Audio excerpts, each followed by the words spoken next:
Assalamu alaikum, everybody.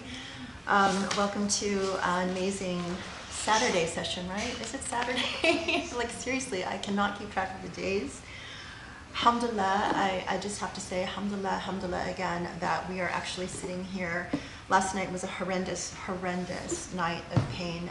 Sheikh continues to struggle, so I'm always, again, completely blown away when Allah allows us to actually gather here and continue with the halaqas. It just underscores the importance of what we're doing, and inshallah, Allah's continued support, alhamdulillah, alhamdulillah, and because we receive such incredible knowledge when we're here. And if people understood like how much is sacrificed in terms of just putting up with pain and struggling and fighting to be here, I think they would be completely blown away. I thought one of the things that I would share is, it's lovely when, we have people who can come and, help Sheikh by doing dhikr. And one of the things that I thought was very powerful that we learned, because everything here is a learning opportunity and a learning lesson. So we learn things while we're doing other things, not just the halaqas. And Sheikh mentioned, a lot of times I think with Muslims doing dhikr, they will recite and repeat, and and especially as a non-Arabic speaker, it's hard when I'm doing dhikr because I don't actually understand what I'm saying. And so, it reminds me of the halaqas when we're learning that, Islam came as a message that helped people get beyond this idea of like, superstition and magical hocus pocus, and just kind of like you say the right combination of words and then all of a sudden, the skies open and something appears. So, it's what Sheikh told us about dhikr that we learned as we were doing this is the dhikr, it's not important so much the words that are being said, but the actual strength of the faith, the iman of the person who's saying it. And that was something that I've never heard in any Muslim space, and I thought that would be really important for me to share, because a lot of times I've memorized surahs, but I don't know the meanings of what I'm saying. But I certainly, when I'm doing them, I'm praying that God will help, Sheikh through his pain. So it's good to know that it's about the intention and the strength of the faith of the person, not necessarily the words. So if that helps. I thought I would just share a couple of stories. These halaqas really transform your life, and as I've said in many occasions, in small and big ways, and they should, because that's the whole point, right? Because Islam is not about what you do on your spare time, but it's about how you change the lived reality of your life. So everything from something small, next week school starts, and so it'll be interesting for us to get back to a routine. But our son Mito is in school next week, and we went to an orientation, and we were listening to the principal, and he was a very charismatic man, and he was saying, I don't really care so much about people's grades. That's an outcome. What I care about is that people, students here are supported and they feel secure, that they are kind with one another, that they come together with one another, and they do everything to be the best version of themselves. And when I heard best version of themselves, that's what I say all the time, like here in this context. And then he said, we believe here at this school that every individual has a passion, and that students have to find out what that passion is and and use it for good. And I'm like, these guys are Muslims, what's going on? And it just was striking to me that this is something that we talk about so much in this space, and that I try to emphasize even with people that are not Muslim, just when I'm trying to convey, why I find this message so beautiful is that everyone has a passion, everyone has a purpose. Part of our job as Muslims is figuring out what that purpose is and then using it for good. So when I heard him say that, I thought to myself, these people have no idea. They probably think Muslims are like these crazy terrorists, whatever. And it's like that idea of shared humanity. If they only knew that that's exactly what we teach our kids, that's exactly what we believe in. If this world knew that that is what we share with them, and this is a public space. This is not a school that has any particular bias, and that diversity, they were really emphasizing the importance of diversity and making people feel, accepted for who they are. So I thought, okay, well, that's, another affirmation for one of the things that we're really working towards is trying to let people, believe that that is actually something that Muslims care about and that they're driven by. So that was very important. And then another lesson that I thought I'd share is, you know, there were several things that reminded me last night of a very deep and like transformative life experience that I had with one of my really close friends who was struggling with addiction. And it reminded me when I was working on this week's email on Ma'arij and the lessons that we learned about accountability and time and space, and how our relationship oftentimes with sin and you know, doing things that you maybe are not sure if you're going to have to be held account to for them, have a lot to do with our understanding of time and space. And Sheikh used a very powerful example, like if someone was standing next to you with a gun to your head, and depending on what action you took at that moment, there would be an immediate consequence or an immediate accountability, that would affect certainly the decision you would make and what you would do at that given time. And so it was a reminder of a situation where my dear friend, I went with her to her first Narcotics Anonymous meeting. And you know, it reminded me, I guess, of the lessons that from Ma'arij, and I'll explain why. So when we went to this meeting, you know, my friend had been struggling for a long time, and you know, addicts are in a very interesting situation, especially when they show up at a meeting, that they have learned that they have two choices: life or death. Oftentimes people who arrive at one of these meetings is when they've decided, okay, you know, if I don't do something to turn my life around, I'm going to be dead. There's no in-between space. And I thought to myself, that is very interesting, because that is almost the mindset that we are trying to learn about accountability and about the whole time-space thing. Like, if we lived in a way that we knew everything that we did had an immediate impact on, you know, from a situation even of life and death, that would be utterly transformative to how we make decisions and how we choose to live our life.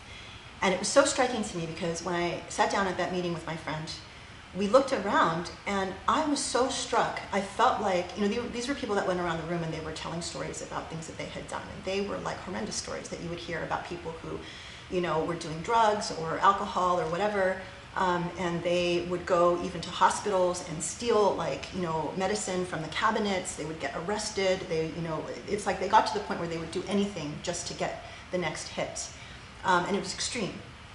But they arrived at this meeting and they recognized that showing up at the meeting was their lifeline. It was them reaching out and saying, I want to live. I want to be better. And I'm going to try. And those experiences that they went through created an incredible amount of raw honesty. They went around the room, they could talk about themselves and admit in front of the group the horrendous things that they did. And it was, you know, a beautiful experience, because I felt like I was surrounded by Muslims. None of them were Muslim. But the sheer honesty and the sheer desire, and you know, the Narcotics Anonymous group, they you know, use sort of a model of, like, you know, think about your higher power. You could believe in God, you could believe in, you know, however you define your higher power, but that there are things that are bigger than you, and that you need to, you know, think to your higher power in helping you solve, you know, this addiction problem that you cannot solve yourself. And part of the magic of this whole, like, you know, whether it's Narcotics Anonymous or AA or any of these anonymous groups, is that you have a fellowship of people. You have a community of people that are there to support you and not judge you, but help you through your healing. And it's a very powerful model, because they have a very detailed, like, you know, books. I mean, they've written lots of manuals and things about how you should handle, you know, what you need to be as a person who can support another person in healing, you know, what your role is, and vis-a-vis your higher power, how you are about service. I mean, it's a whole, like, methodology that, quite frankly, is extremely Islamic. And it reminded me very much of the training, I guess I would call it the rebirth that I've talked about in the past that Sheikh took me through when I was trying to reclaim myself and reclaim my morality and reclaim my purpose for living. And so much of it has to do with like looking at yourself, knowing who you are, confronting the really difficult parts about your personality, what you're capable of, so that you truly know yourself. And here, obviously, we talked about how in the Islamic tradition, the first path, the first step to knowing your God is knowing yourself. And then the process of, confronting all of the sins you've committed and the things that you've done to hurt people, and then even making amends so that you can reclaim yourself and know yourself and heal and move on. So, my friend did a lot of really hard work, and I, met her once when she was in rehab. And as part of my support for her, I attended a meeting which is called Al-Anon. It's for families and friends of people who are addicts. And interestingly, it was, sitting down with a lot of people who were struggling with people that they loved who were addicts. And I sat next to this rabbi, and he was, he had the little yarmulke, I guess it's called, the hat, and he was the head of a synagogue in New York. We had to go around, we had to introduce ourselves, and I said, and obviously I don't look Muslim, so but I said I'm a religious person, and I'm here to support my friends. And so he came up to me. This is like one of the most interesting stories because, addiction and pain and, and suffering obviously cuts across religious, financial, ethnic lines. I mean, there's no, it's like everyone could be an addict, right? There's no discrimination. So we went around the room, and and then later when we went to lunch, we were walking. His daughter was an addict in the program, and he came up to me and he said, "You're religious. What do you do? Like sometimes I feel so like lost and so hopeless and so desperate that I despair." And I'm thinking to myself, okay, you're the rabbi, the head of a synagogue, and you're asking me, and I said, well, have you increased your prayers? And he said, no, I have to admit, I've stopped praying.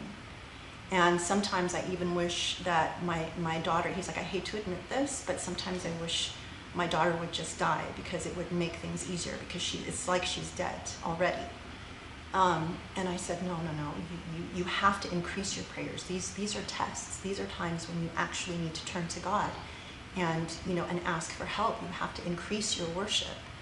And I'm thinking to myself, okay, he's a lot older than me. And again, he's a rabbi, and I'm like, thinking to myself, okay, I'm just this person sitting here, like, telling a rabbi what he should do with his daughter. It was like so mind twisting. But, it was just a really, like, one of these experiences where it just makes you think, like, when, as a Muslim, we are here to, help people who are oppressed, people, we've talked about, helping people, empowering people who are disempowered. And who could be more disempowered than someone who is under the, influence of addiction or suffering, in any way, shape, or form. And it just reminded me, again, about Surah Abasa, the idea of being not just good, but beautifully good. And, like the power of reaching out to someone who is struggling. A lot of times addicts, they don't think they're ill. They don't see things in a rational way. They see things through a very biased viewpoint. They oftentimes are suffering from trauma. They're suffering from different experiences that have shaped the way they understand the world, and they live in a lot of fear and anxiety. And it's a lesson to how you, even in helping someone who is dealing with the suffering of addiction, can be kind and good. Not because that person, is up to them to turn their life around and make the right decisions, and it's between them and God where they end up. But your role can be one of just love and support, and non-judgmental love and support. and and you leave the rest to God, but you be a good example of a Muslim who cares. And these meetings, as I said, were a lifeline, and oftentimes, like my friend, we were just so desperate, that my friend would just show up to a meeting. Because as long as she would show up to a meeting, it meant that there was still a chance that she could turn herself around. The minute she decided not to go to a meeting again would be like, okay, what else can we do?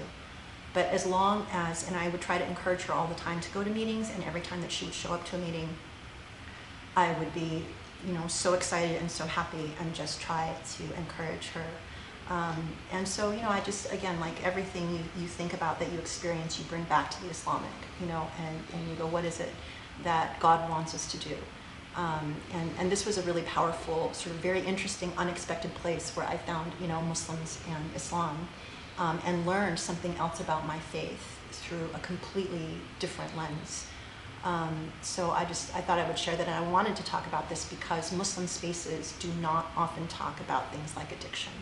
And this is one of these things that we have to be, at the forefront of doing, because that's what we're here for. We're here to serve people, we're here to help people, we're here to uplift people and be good examples. And Muslims should be, at the forefront, not at the tail end, which is where they are right now. So I just wanted to share that story for whoever, might need to hear it, and encourage anyone who is either struggling with addiction or has a family member or a loved one or a dear friend, that there's no shame, and that you should get help, and that our job as Muslims is to encourage that, and to be as loving and supportive as possible and non-judgmental as possible. So that is it. And I'm so excited. This is an incredible surah today. Again, when I see like how much pain and sacrifice that the Sheikh has to go through to arrive here to deliver this learning to us, then I know it's, what we're going to get is in direct proportion to the suffering that he has had to endure. So knowing how horrible last night was, inshallah, I'm guessing it'll be an incredible surah. So thank you, and may Allah bless you. I mean, honestly, you guys don't even know. It just, you have to pray for Sheikh, and it's Herculean is not even the word. It's like what he goes through is saintly. So, and for our benefit, alhamdulillah. Bismillah ar-Rahman ar-Rahim.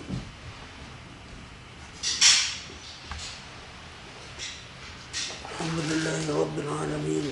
Wa subhanallah al-Aliyyil Azim.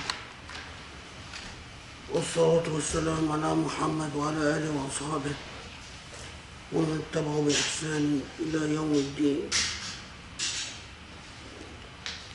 اللهم يا رب يا علي عظيم، اللهم لا تكلفنا إلا وسعنا، ولا تؤاخذنا إن نسينا واخطأنا، ولا تحمل علينا إصرا كما حملته على الذين من قبلنا، ولا تحملنا ما لا طاقة لنا به يا رب، واعف عنا واغفر لنا وارحمنا، أنت مولانا فانصرنا على القوم الكافرين. اللهم اشرح لي صدري ويسر لي أمري واحلل عقدة من لساني يفقهوا قولي. بسم الله. So, you all recall that we said in the past that Surah Hud was revealed right after Surah Yunus. And Surah Yunus took us on an educational journey, the journey of moral conditioning and ethical conditioning that reaches its penultimate conclusion with the Prophet Yunus of an example of a saved people rather than an example of a destroyed people. And the saved people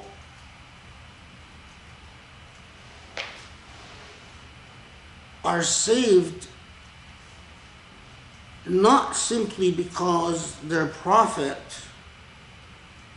intervened on their behalf or anything like that, but they are saved because of their own moral initiative. They made the moral decision, and based on that moral decision, moral action, and what this moral action translated into is addressing injustices and restoring justice in society.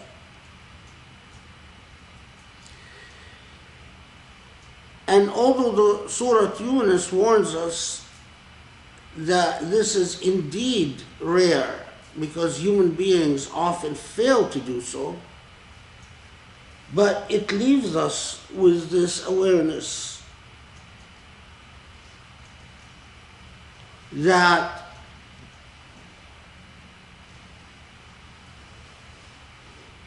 there is the whole point of existence is to engage in the moral challenge and to rise to the moral challenge. If you exist aimlessly, pointlessly, if you exist only to augment your privileges and fulfill your desires, then, as Surah Yunus underscores, this is often an ailment of what I've described as agnostics, but a flimsy belief, and a belief that at its core, doesn't know how to handle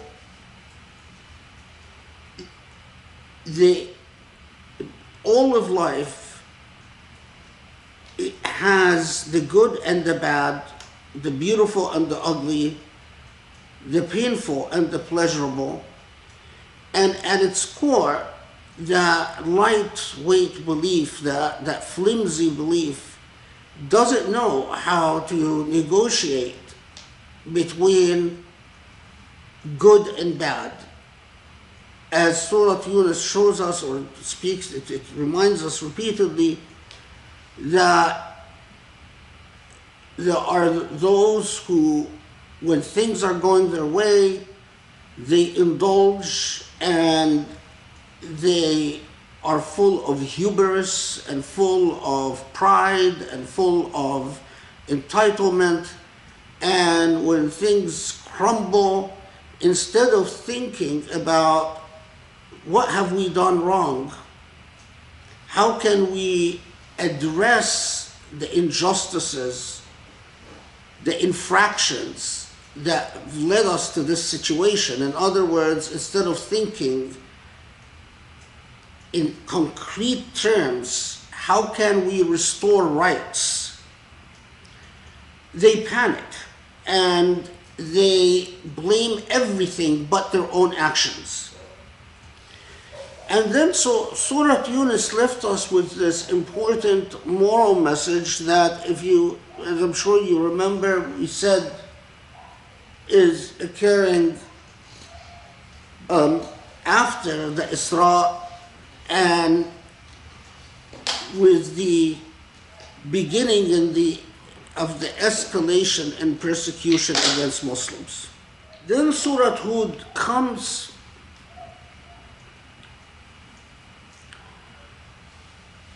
to add something very profound, and there is ample evidence that, again, the earliest generation of Muslims understood precisely what Surah Hud was doing. But unfortunately, we find that there are also many generations of Muslims, while they benefited from bits and pieces of Surah Hud, but for many different reasons, they forgot the totality, the comprehensive message of Surah Hud.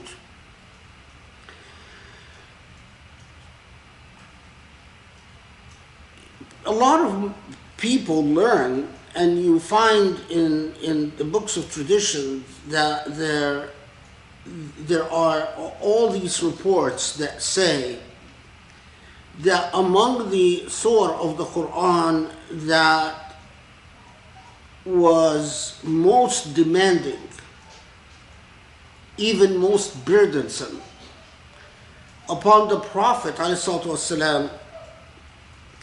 And by the way, when you read in medieval narratives, things like that, most burdensome upon the Prophet, you immediately know that the narrative puts the Prophet at the center point.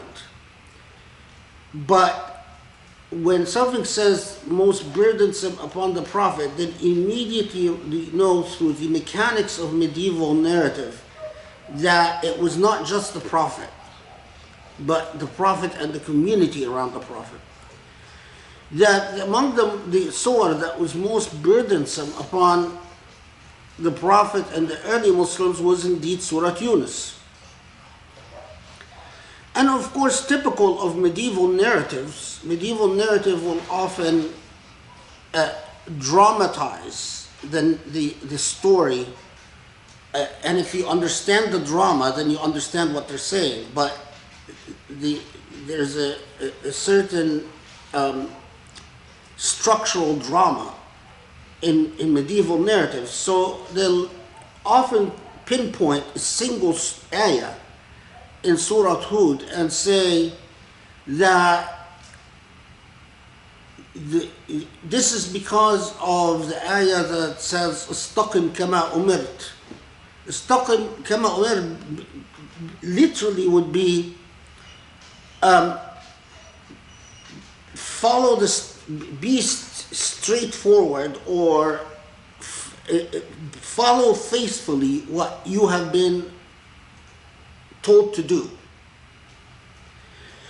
And some narratives, and there are many of them, that even say that that this single ayah in Surah Hud was the reason that the Prophet's hair became white. His beard whitened, became white, and people asked him, what happened? Why did your hair suddenly become all white? And he said it's because of Surah Hud and the ayah "Istaqim kama umirt." Now, of course, if you know the nature of medieval narrative, you will know that that's all metaphorical, because "Istaqim kama umirt" by itself as an ayah, for an ayah to say, comply with what you've been told to do, is not going to make anyone's hair grow white. And it is not unique in the Quran, but it has become the symbolic hanger upon which to express the challenge that Surah Hud posed to Muslims. This is the way every period, every people have a way of saying things.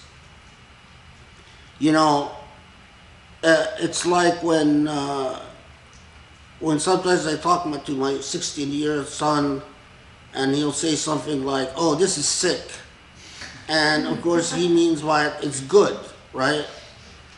And if you didn't understand that every people and every culture and every period have a way of saying things, you would get the wrong message completely.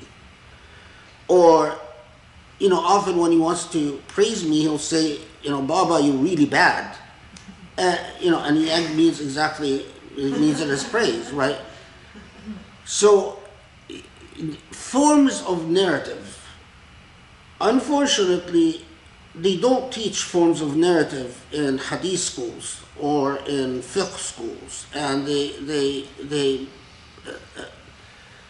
and because of that, we are deeply alienated from our tradition because we really don't study the mechanics of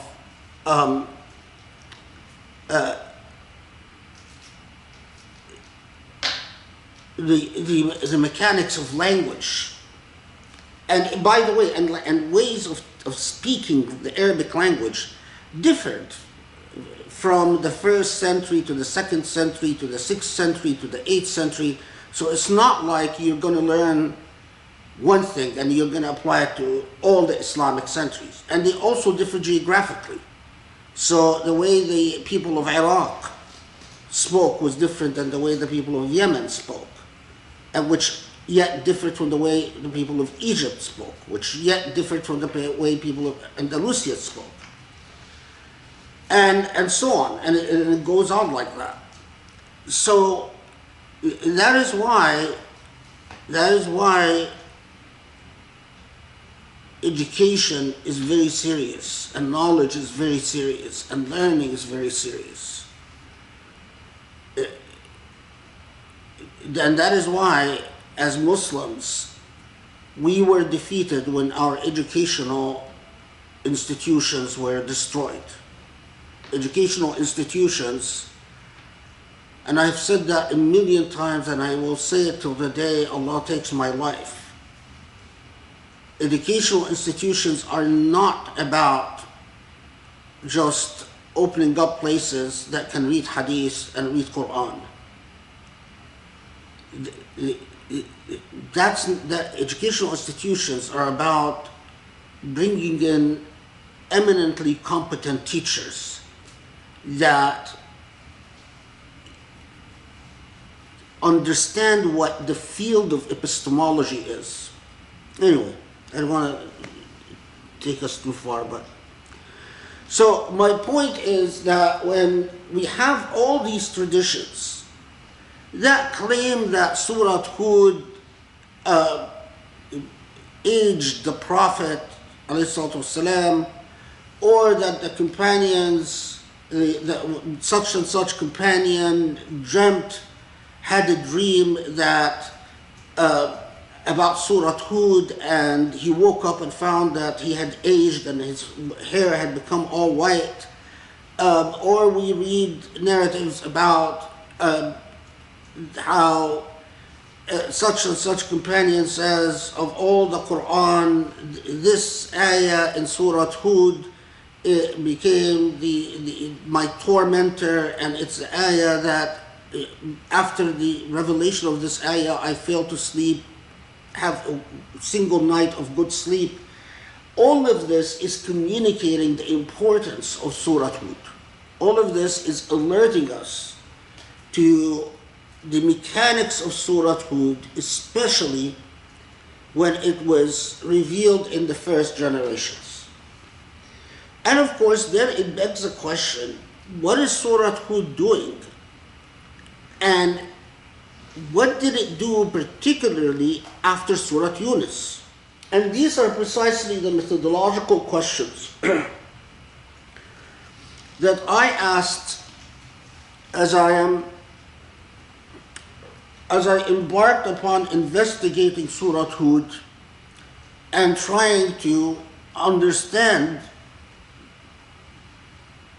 Surah Hud as a coherent, holistic discourse. And as you will see, in fact, Surah Hud, very much,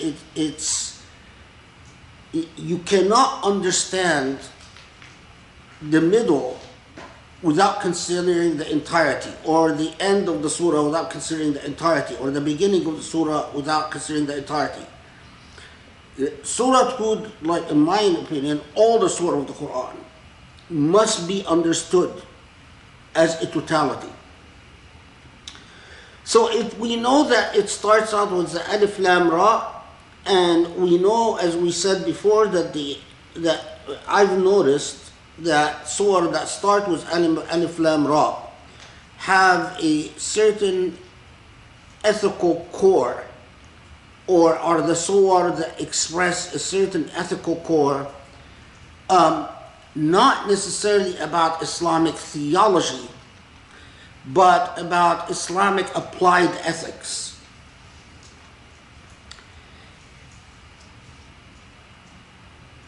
So it starts out with Alif Lam Ra, and Surah Hud itself alerts us to the critical role, or to its own narrative significance, in saying كتاب أحكمت آياته ثم فصلت من لدن حكيم خبير. So this is a precise book,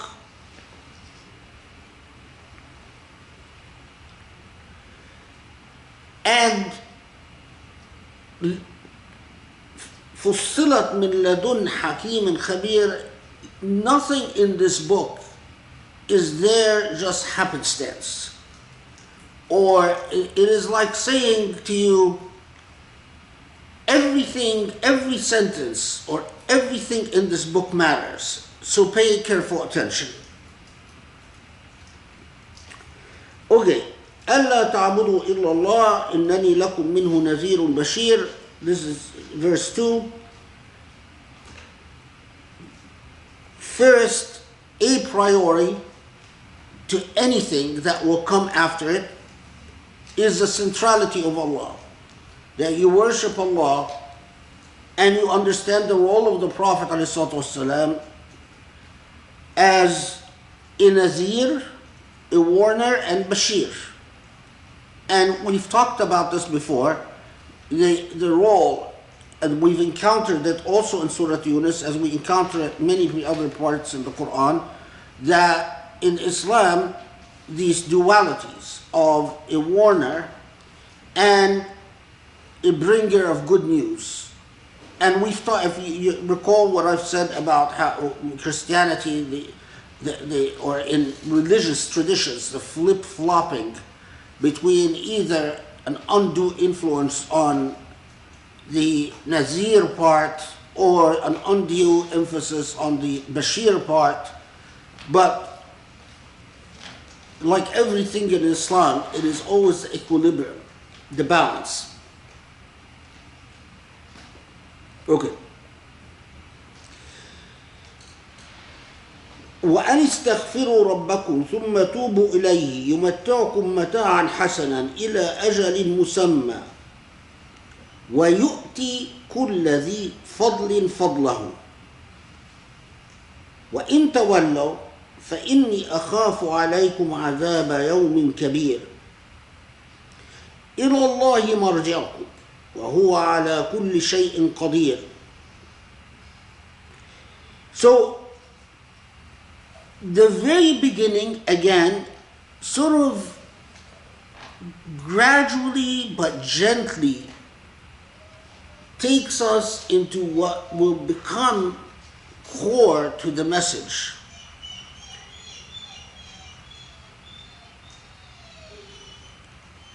Literally, it's saying something that it's very easy to get accustomed to and used to and fail to notice.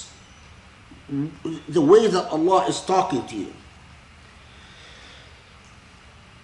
Seek forgiveness from your Lord.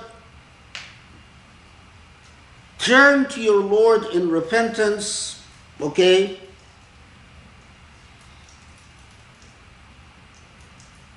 But يمتعكم متاعا حسنا إلى أجل مسمى. So here, if you seek forgiveness and you repent, God will bless you in a mata' hasan, in a goodly reward. You will have mata' hasan, even is like a beautiful reward. إلى أجل مسمى, to an appointed time. So you pause here and say, wait, Allah is not talking about the hereafter here, because what happens when Allah talks about the hereafter? Does Allah say, I will reward you for an appointed time? Or does Allah say, I will award you for abad, for arguably eternity? So the first thing you notice is that here the discourse is taking you, and even perhaps subtly and subconsciously, to something other than what happens in the hereafter. Allah is saying, your relationship with me can have concrete results on this earth in terms of the moral quality of your life, the beatific nature of your life. This is only underscored with وَيُؤْتِي كُلَّ ذِي فَضْلٍ فَضْلَهُ. Now, if you do this,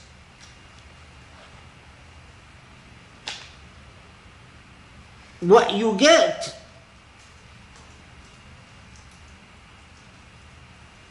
is that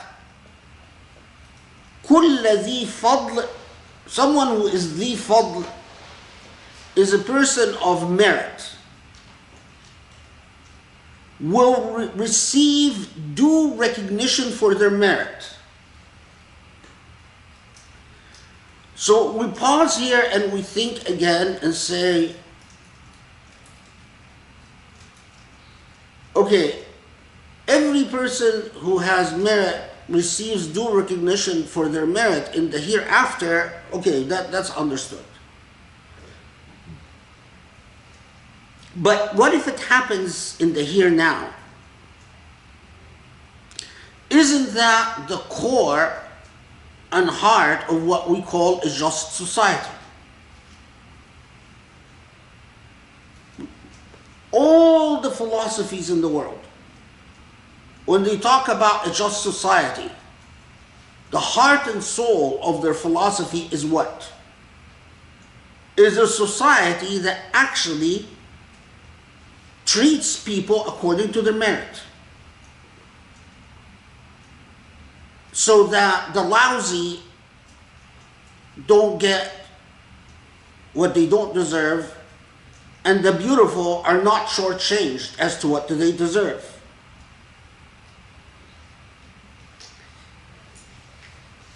And if they turn away,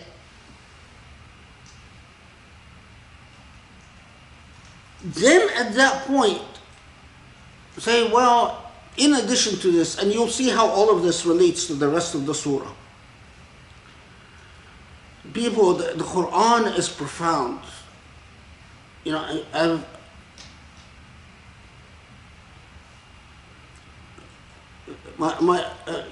my wife and my students say someday people will understand what you were talking about, but it saddens me that the things that I talk about in the Quran are not common knowledge, and that just the vast majority of Muslims have no clue about, because it's all there. Because you'll see how all of this connects to the entire surah. So you are gently pulled in telling you your relationship to Allah can actually translate into a lived reality in which goodness is recognized and justice is upheld, and in fact, the very core of a just society can be anchored in that very simple principle. Every person of merit would receive their due merit. It becomes an ethical principle. And if they turn away, then it's like saying, if you turn away from, if I tell you, the essence of a just society is that every person of merit receives their due, and you say, I don't even understand that, as we will see. Just remember this, because we'll come back to it. If your response to this is, what? Why is this important? How is that a principle? Then my response to you, there's no point to try to explain to you the philosophical point. You're so behind, you're so backwards, that the only thing I can say is, you know what? Fear God's punishment in the hereafter. See, the remarkable stratagem of the Quran is like, okay, fine, you can't talk principles, let's talk, just basic hard knock facts. Okay, if you can't seek out elevated principles, then at least fear God. Fear torture at the end.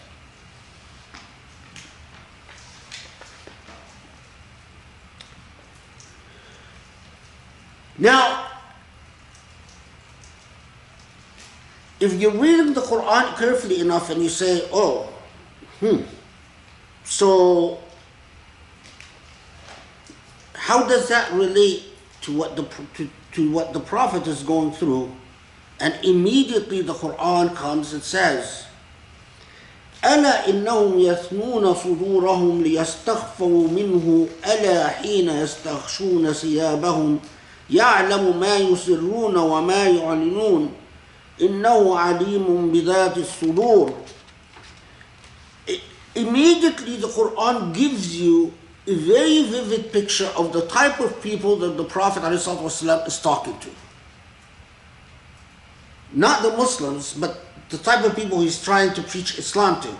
They're exactly the type of people who don't understand the principle of giving every person who deserves merit their due. And in fact, the picture is very vivid.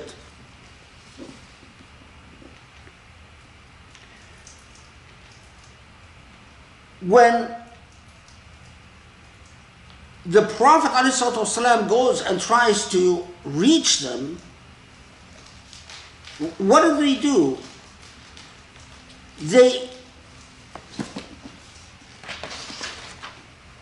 يستغشوا first يثنون صدورهم. يثنون صدورهم is like they hide, it's figurative. It's like they hide their chests so that they hear nothing. So it's like sadr is when you go like this to hide from someone. So because they're trying to avoid even hearing anything. And even more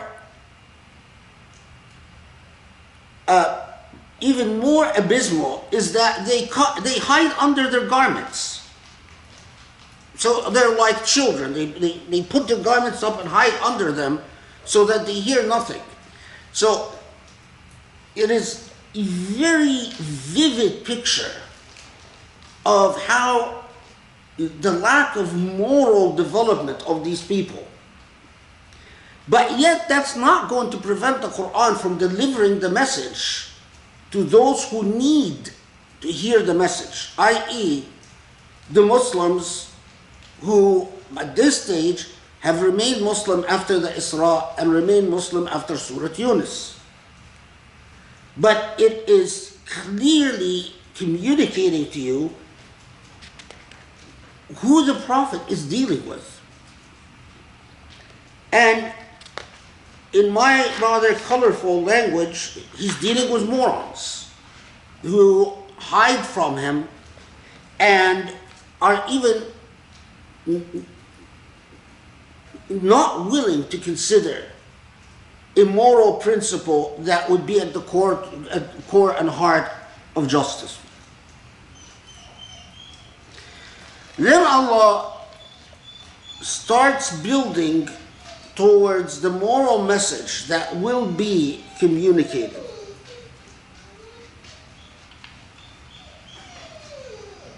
And first and foremost is that you must understand that there is no happenstance, there is no mere coincidence, there is no aimlessness in creation.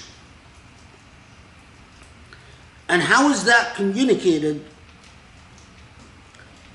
Is that there is nothing on this earth that is outside Allah's knowledge.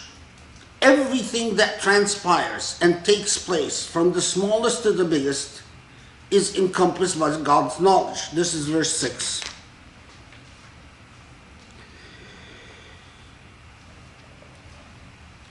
And as the Quran often does,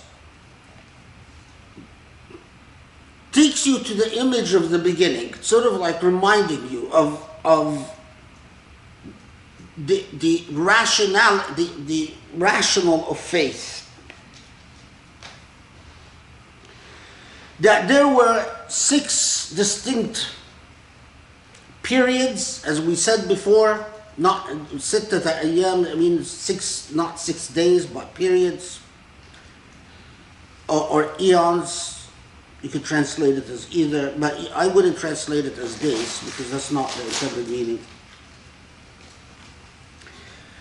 And that the seat of creation, arshuhu ala al-ma', which I'm sure here is translated as his throne was on the water, because that's how people always translate it. One day, covered themselves with 300, and God increased. And yeah, his throne was upon the water.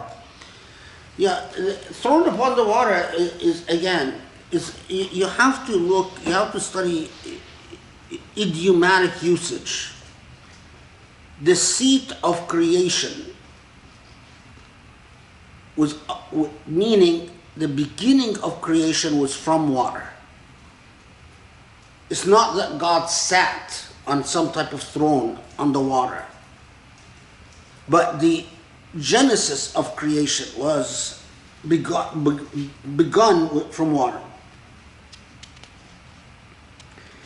And that's where life emerged. And that Allah again reminds you of the core. That life then emerged so that you have a choice between good and bad, and you have the volition to exercise a choice between good deeds and bad deeds.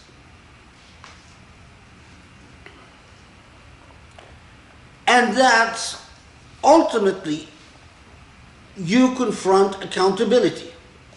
This takes us to verse 8. And then it comes to something that is core to human psychology, not for the first time, but in the context of Surah Hud, because as I told you before, Yunus, Hud, and Yusuf are surahs that deal with the human psychology. that human beings, although they intuitively recognize that the elevated believe in principles, but they suffer from an inherent contradiction. And that is they quickly lose faith in principles if they don't see empirical results unfold before their eyes.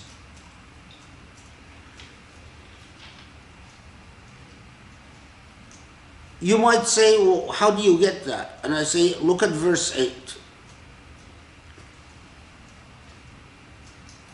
The first challenge that the prophet and other prophets confront is people tell the prophets, well, if there's really accountability, if there's really consequences, then have it unfold. Bring it on. The very ability to believe in a principle that you abide by is to believe something is right and something else is wrong, and so you abide by what is right, believing that this because you believe it's right, and whether you see the consequences of the unfold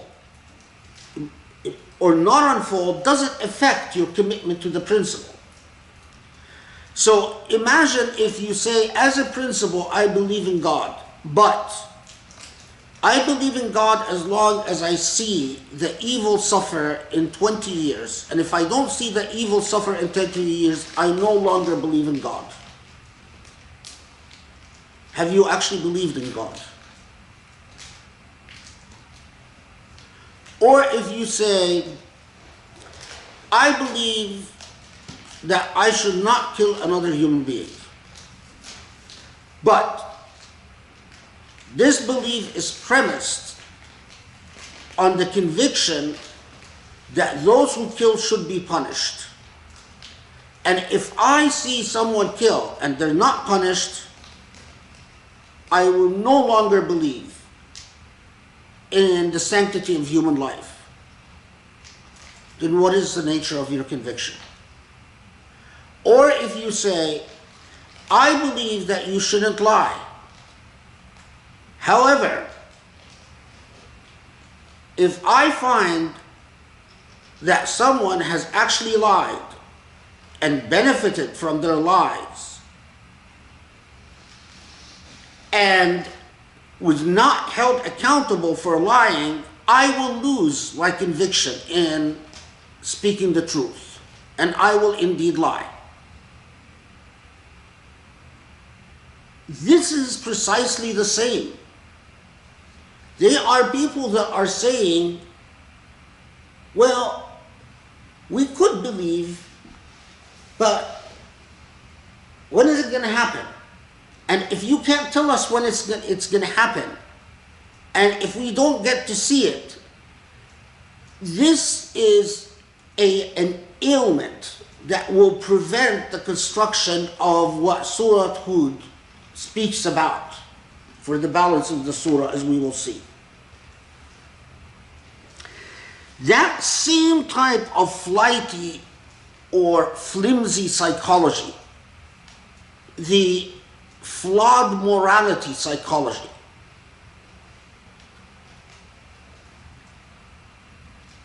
is intimately connected to something that we've dealt with in Surah Yunus, but here is from a slightly different angle.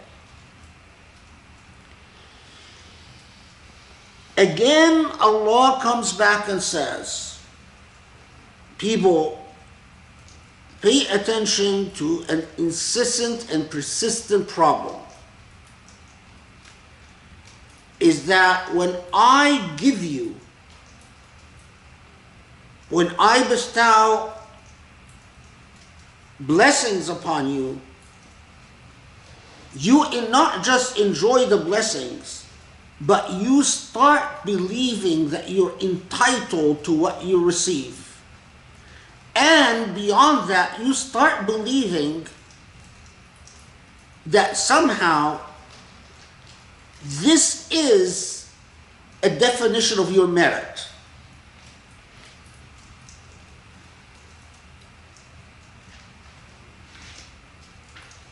Now, remember, those who believe in God and as a result they are able to live in a society in which those who have merit get their due.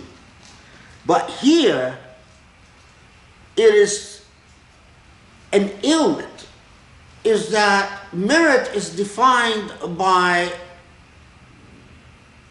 not truth, not justice, not mercy, not compassion, not any of the things that we will talk about in Surah Hud, but merit is defined by whether you were born in the right family, whether you came up with an idea for a gadget that won you a lot of money, whether you managed to get the right people to work for you who came up with an idea that hit it big in the market, and you managed to sell your company to cash in. Merit and you start assuming that, well, the material wealth is in fact a measurement and a barometer for my merit as a human being. Now, of course, we are not talking about kuffar here. We're talking about Muslims. Because these are ailments that plague societies, whether they're Muslim or not. And I don't need to tell you, I mean, you turn around and you see this all the time. You deal with rich people and just because they're wealthy, they walk around like peacocks. I mean, and they talk to people as if, but at the same time, that when Allah starts taking away from you,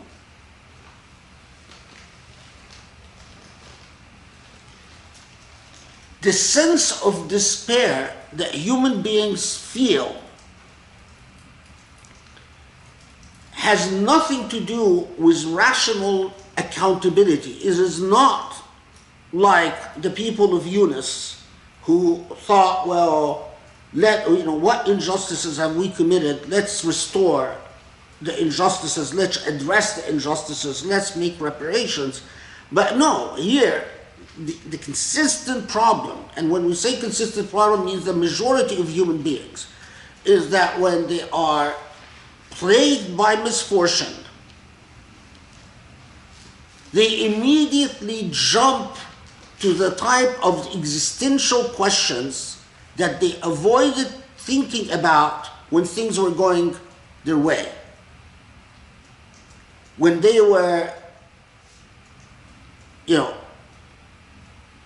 when things were going their way, they were not asking questions like, well, what is the nature of justice? They weren't asking things about, how should wealth be shared? They weren't asking questions like, well, do I really, as a doctor who puts in X amount of hours, do I really deserve the money that I'm paid? I charge my patient $300 for 10 minutes. Is this charge justified? They don't ask these questions. Or, an attorney who, works on some BS lawsuit, gets a settlement for $500,000, doesn't say, do I really believe that this settlement was justified? No, they don't ask these type of questions. But when things go wrong, immediately the existential questions come in. Oh, why do people suffer? I am so disturbed by the nature of suffering. What have I done to deserve all of this? You know, these types of, but they're not serious questions. And bringing you back, why does Allah raise this issue? As we will see, because it is an impediment and a serious obstacle to the type of social ethics that Surah Hud is educating Muslims to construct.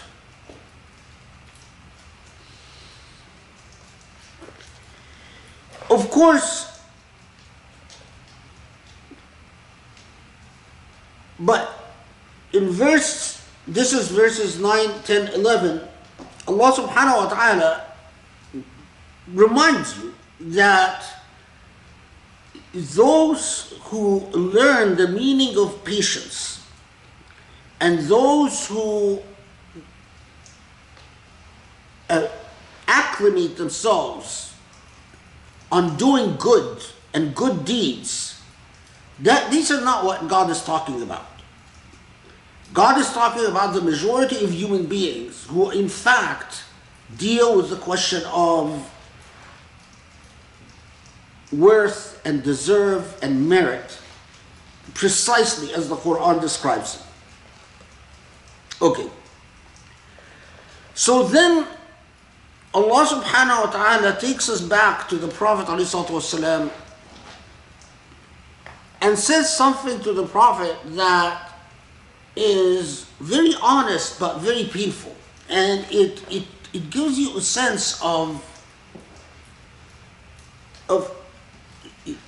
how remarkably how remarkably traumatic the treatment that the Prophet was receiving from his people. How remarkably traumatic it was for him. فَلَعَلَّكَ تَارِكٌ بَعْضَ مَا يُوحَى إِلَيْكَ وَضَائِقٌ بِهِ صَدْرُكَ أَن يَقُولُوا لَوْلَا أُنزِلَ عَلَيْهِ كَنْزٌ أَوْ جَاءَ مَعَهُ مَلَكٌ إِنَّمَا أَنْتَ نَذِيرٌ وَاللَّهُ عَلَى كُلِّ شَيْءٍ قَدِيرٌ أَمْ يَقُولُونَ افْتَرَاهُ قُلْ فَأْتُوا بِعَشْرِ سُوَرٍ مِثْلِهِ مفتريات وادعوا من استطعتم من دون الله إن كنتم صادقين فإن لم يستجيبوا لكم فاعلموا أنما أنزل بعلم الله وأن لا إله إلا الله وأن لا إله إلا هو فهل أنتم مسلمون. So, as the persecution is escalating, the Prophet ﷺ is sort of thrown a little bone of temptation. If only the Quran, if only your Quran would stop attacking our idols and our way of life, it's not that we have a problem that you disagree with us, but we have a problem with your language. You know, how often do you hear that, right?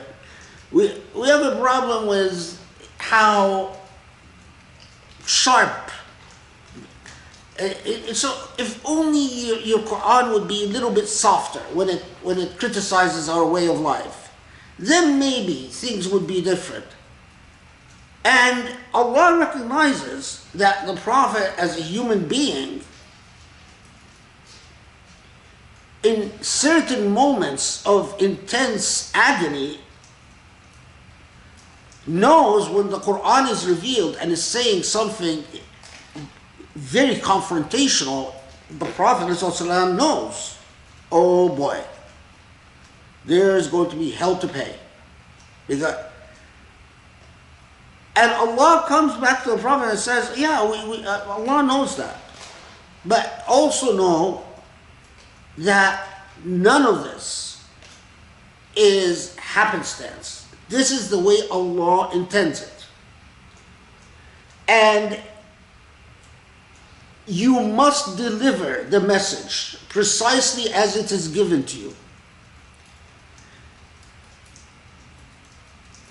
And then this, which in Surah Yunus and repeated again in Surah Hud, the challenge to those who are saying this, well, this just comes from Muhammad, and saying, well, go ahead, produce something like it. But to produce something like it, although if you read so many of the people who wrote about I'jaz al-Quran, they always emphasize on the language, the emphasis is on the language and the grammar. I think when the Quran says produce something like it, it's not just the language and the grammar, but it is the philosophical integrity of the text. Because this text is philosophically far more mature than anything that existed in the Near East at the time. By leaps and bounds. And we'll see examples of this. What I've termed sort of perhaps as psychological blocks, building blocks. So, to know that nothing occurs outside of God's knowledge and God's will. Second, that you must be the type of human being that can commit to a principle. If you have a problem committing to a principle, then we have a problem. Third, that you must be the type of human being that doesn't go from far left to far right depending on whether things are going your way or not going your way. If you have a good day, you are such a wonderful, sweet human being. If you have a bad day, you're lousy and nasty and you snap at everyone. That's not going to work. That type of human being is not the one who is going to build the Islamic civilization. It's not just you're not moody, but you understand when things are going your way to know that there is a very good chance you don't deserve all that you're getting. And when things are not going your way, you understand that there is a very good chance that you are earning precisely what you deserve. That takes a reflective, critical human being. I'm failing because I deserve it, but when I succeed, well, maybe I don't deserve all the success.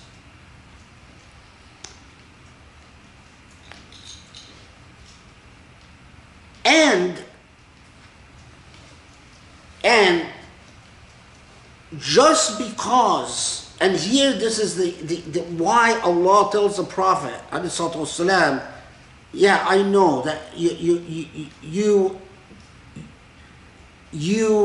feel sometimes like you're going to suffocate because of the honesty of the Quran. Well, those who follow you, because remember, it is not just the Prophet who is teaching the Quran, it's the followers of the Prophet. So, do you think the followers of the Prophet get it any easier because they're a follower of the Prophet? They don't.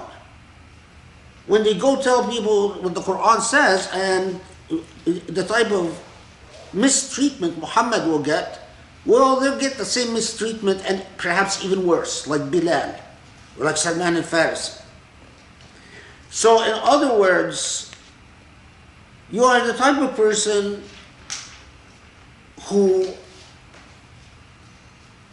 if charged with the responsibility of telling the truth, you will say it. Think of how many times the Quran tells you that Allah requires that you testify as to the truth, even if it's against yourself. Delivering the truth of the Quran is what? It's a testimony. So if you are cowardly, we have a problem.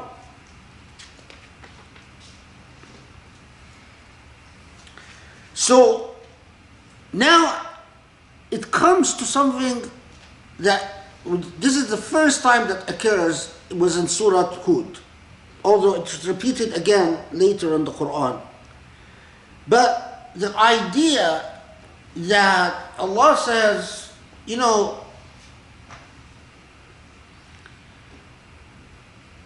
if life on this earth is your sole purpose,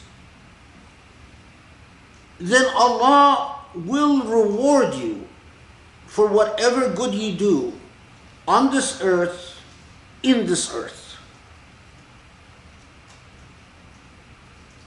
If this is all you care about, this is verse 16. But the problem is, then you've been paid in full, and there's nothing for you in the hereafter.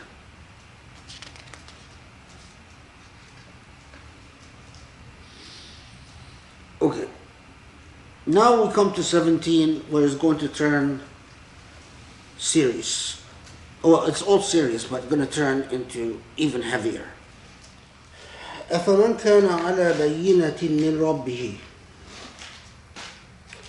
ويتلوه شاهد منه ومن قبله كتاب موسى إماما ورحمة أولئك يؤمنون به ومن يكفر به من الأحزاب فالنار موعده فلا تك في مرية منه إنه الحق من ربك ولكن أكثر الناس لا يؤمنون.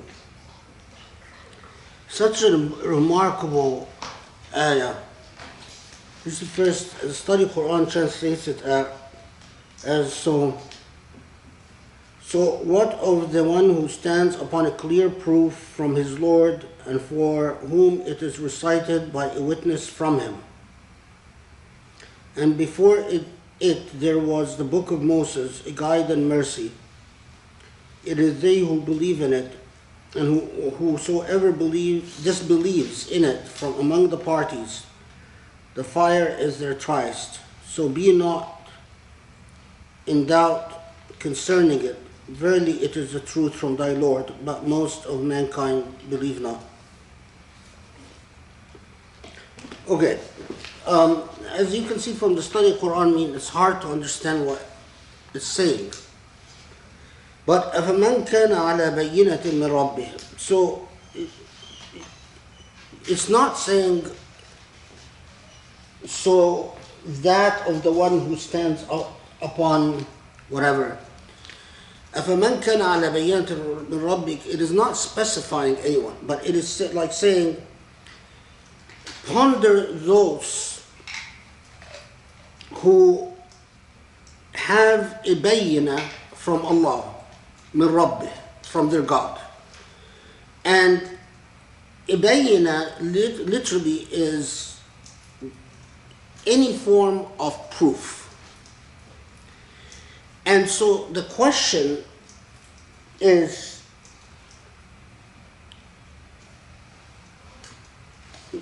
what is meant by someone who has proof from their Lord? And of course, some commentators said, well, the proof here is someone who received the revelation, but for many different reasons, that doesn't make much sense. But rather, it doesn't make much sense because later on, the Quran will talk about the Quranic revelation, or in Surah Hud. But it is talking about sort of the elements, the basic elements of belief, incorporating the revelation given to Musa. So, أَفَمَنْ كَانَ عَلَى بَيِّنَةٍ مِّن رَبِّهِ, a substantial number of scholars said that it is saying, consider those whose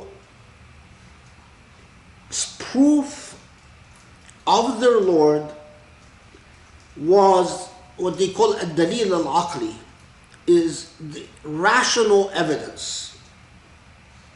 In other words, they used their reason to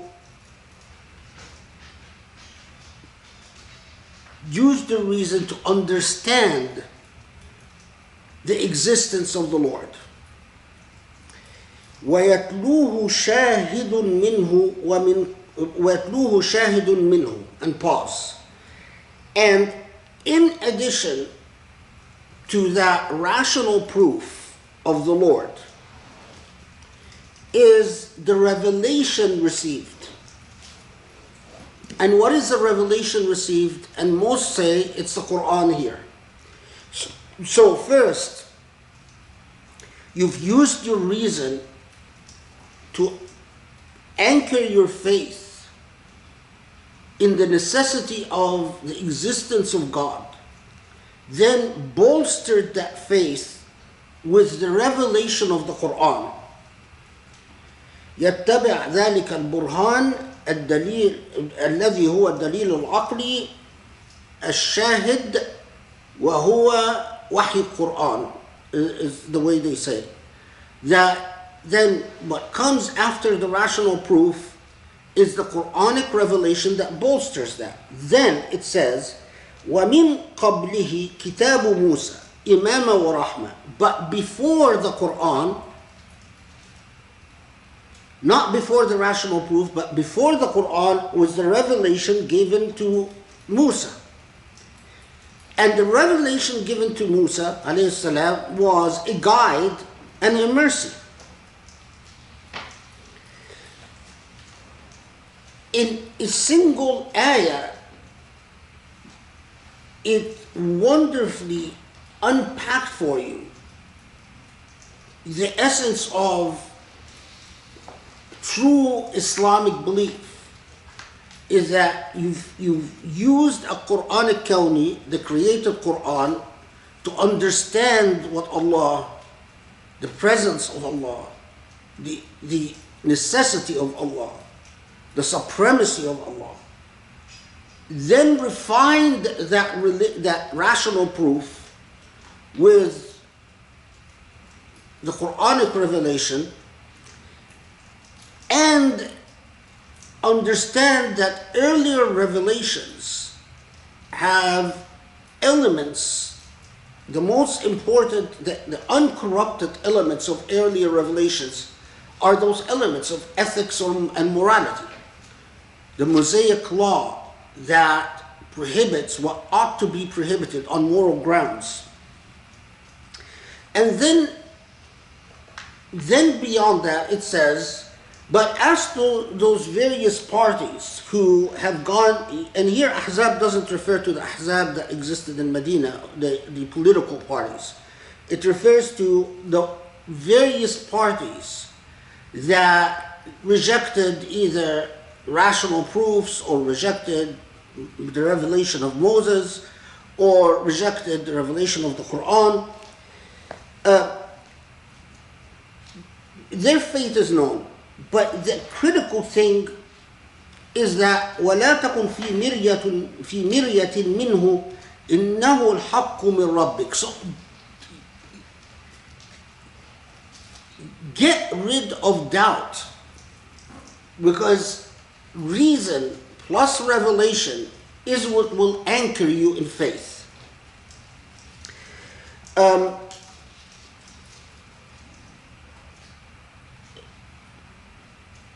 there's a lot written about this. So, for instance, a lot written around this particular verse about اتفاق العقل, about how Sharia and reason complement one another and must complement one another.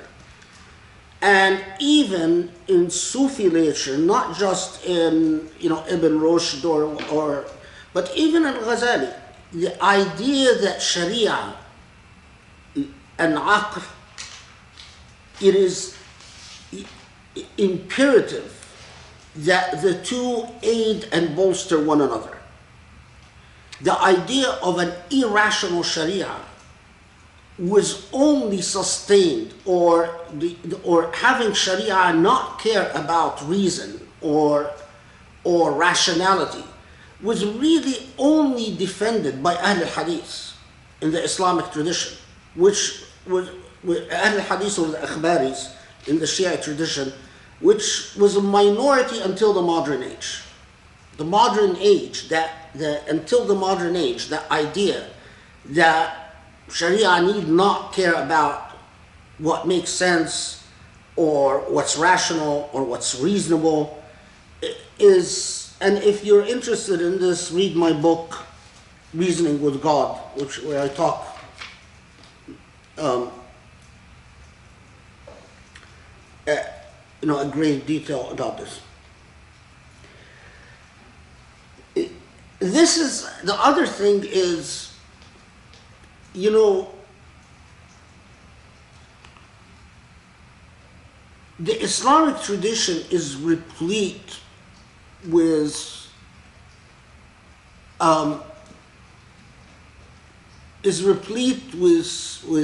narratives about how faith must be anchored in reason. And if faith is not anchored in reason, then faith is on very flimsy grounds.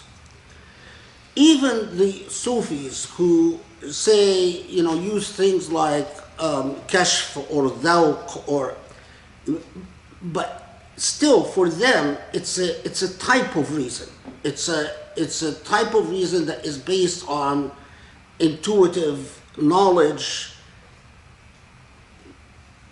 not a rejection of reason.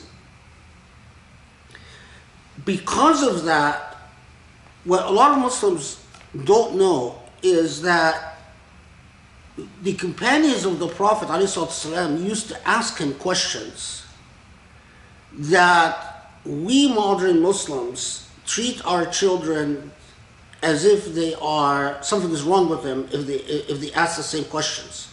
So there are traditions in which the companions, or some companions, ask the Prophet, what existed before God? Now the responses that the Prophet reportedly give, there are many different narrations, and I don't trust the authenticity of these narrations, so I don't want to go into them. But we have many reports of people going to the Prophet and saying, well, we're wondering what was before God. Well, why did God create things? Well, what was the state of reality before God? And in none of these narrations do we have the Prophet reprimand them or get angry at them, or, the only question is whether the answer that is reported on behalf of the Prophet is an authentic answer or not. Okay.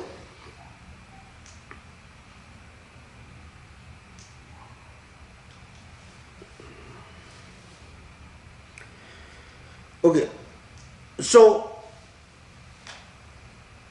ومن أظلم ممن افترى على الله كذبا أولئك يعرضون على ربهم ويقول الأشهاد هؤلاء الذين كذبوا على ربهم ألا لعنة الله على الظالمين الذين يصدون عن سبيل الله ويبغونها عوجا. I'm reading here 18 and 19.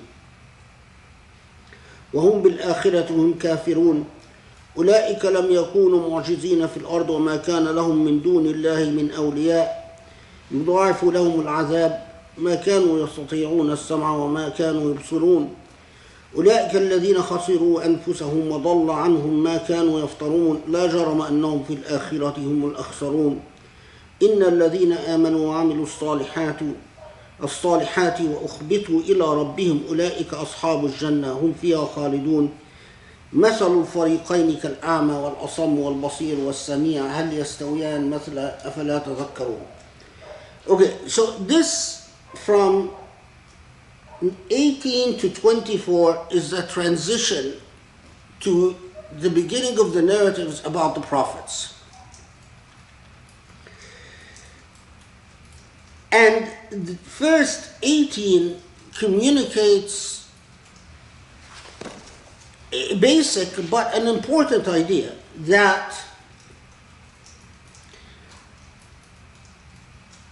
in the building blocks of Iman, we've already spoken about several of them. And after understanding something about the importance of conscientious, rational Iman, aided by revelation, another principle is added to this, that it is no Iman that can be called Iman involves lying about God. And you might think, well, this is talking about someone who claims to be a prophet. No, it's not just someone who claims to be a prophet. Anytime you say, I know what God wants,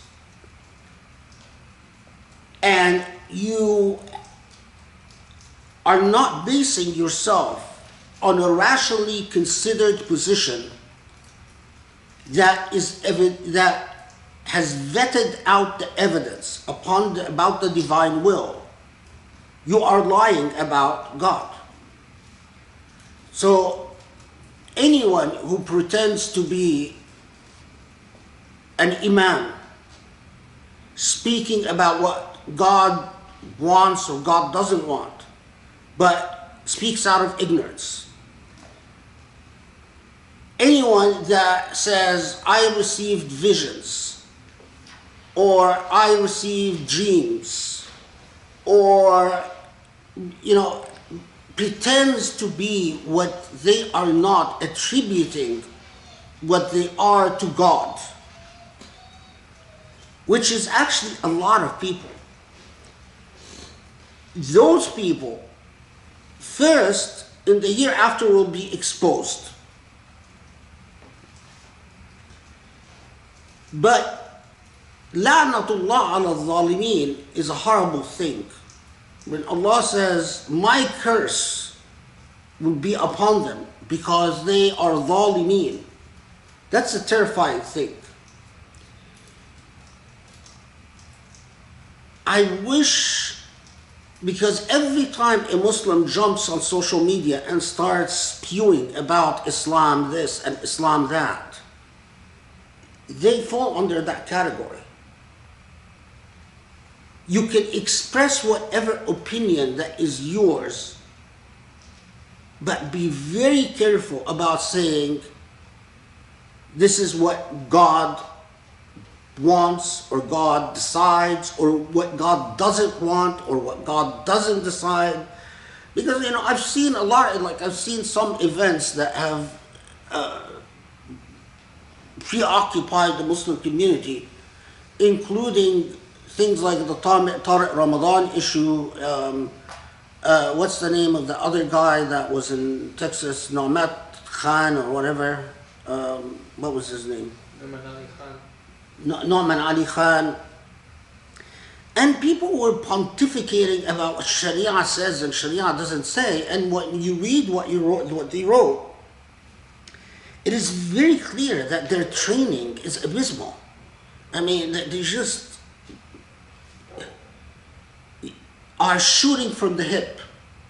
You know, opening a few books, reading a few passages, and spewing out stuff.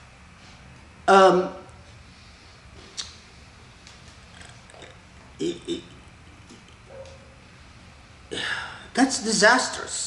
The responsibility in the hereafter is disastrous. Then add to this الذين يصدون عن سبيل الله ويبغونها عوجا وهم بالآخرة هم كافرون. So, but ultimately, then there is a further thing. Those who become committed to an immoral way of life. الصد عن سبيل الله, it's not just those who say, I am a kafir and I don't want you to be a believer. But it is anyone that says, I am committed, and you'll see this because Surah Hud will come back to this issue. It's anyone that says, I am committed to an immoral way of life because of whatever functional necessity they imagine. So, you know,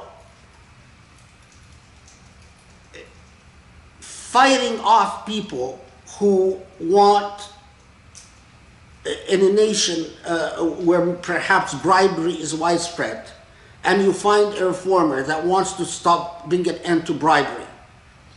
And a lot of people who imagine themselves good Muslims will in fact fight this reformer and destroy the reformer and create some type of justification as to why life should continue with bribery, life should continue with injustice, life should continue with corruption, life should continue with tyranny. I mean, look at the number of Muslims in Muslim countries that end up justifying injustice and despotism and tyranny, and effectively argue that this is the only way of life that we can have.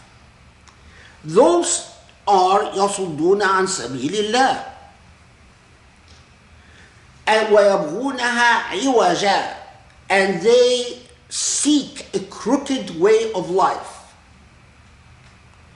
If you say this includes, yes, it does include. If you say, well, you know, like in Egypt, Grace once went into a swimming pool wearing clothes, like you know, these, and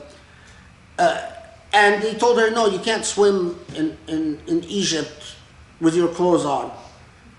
In Egypt, if you swim, you have to swim wearing a swimming suit. Those are يصدون عن سبيل الله ويبغونها عوجا. They justify it as, we need tourists to feel comfortable, and we need tourists to feel at home, and we need tourists to feel like in Egypt they can drink alcohol and they can swim in bikinis and whatever, and not to feel alienated by women who are swimming covered up. That's يصدون عن سبيل الله ويبغونها عوجا. There are many other examples. I mean, in so many countries, including a country like Egypt, there's the military hands out construction contracts not through open and free bidding, but with something called an amr al-mubashir, where the people in power command that a contract be given to an ex-party. And of course, this is done without any competition, without any bidding, because of corruption, because everyone gets a cut. You know, American aid, whether to Egypt or Pakistan or to Jordan or to so many countries is everyone knows half of American aid is eaten up by corruption. It goes into the pockets of officers and the influential people, and it eventually reaches the people. It trickle. And when someone tries to say anything about the morality of American aid or the reform needed to make sure that American aid is not simply a vehicle for corruption, they are treated like criminals. That's again, يصدون عن سبيل الله ويبغونها عوجا. Do you see how reason comes together with the Quran? Because if you check out your reason, the Quran will be ineffective. And if you just go by reason alone, your reason alone will lead you to empiricism and functionalism and all type of accommodationism. It is that unity between the two that brings true morality.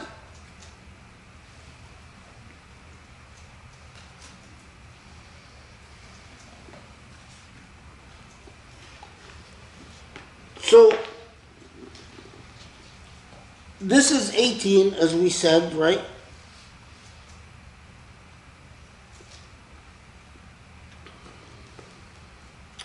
So, whoever fabricates a lie upon the Lord, we've talked about this, what fabricating of lies.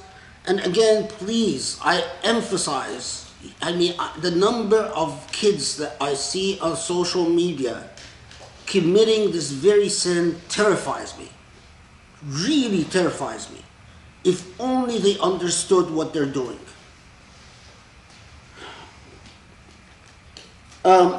Okay, and so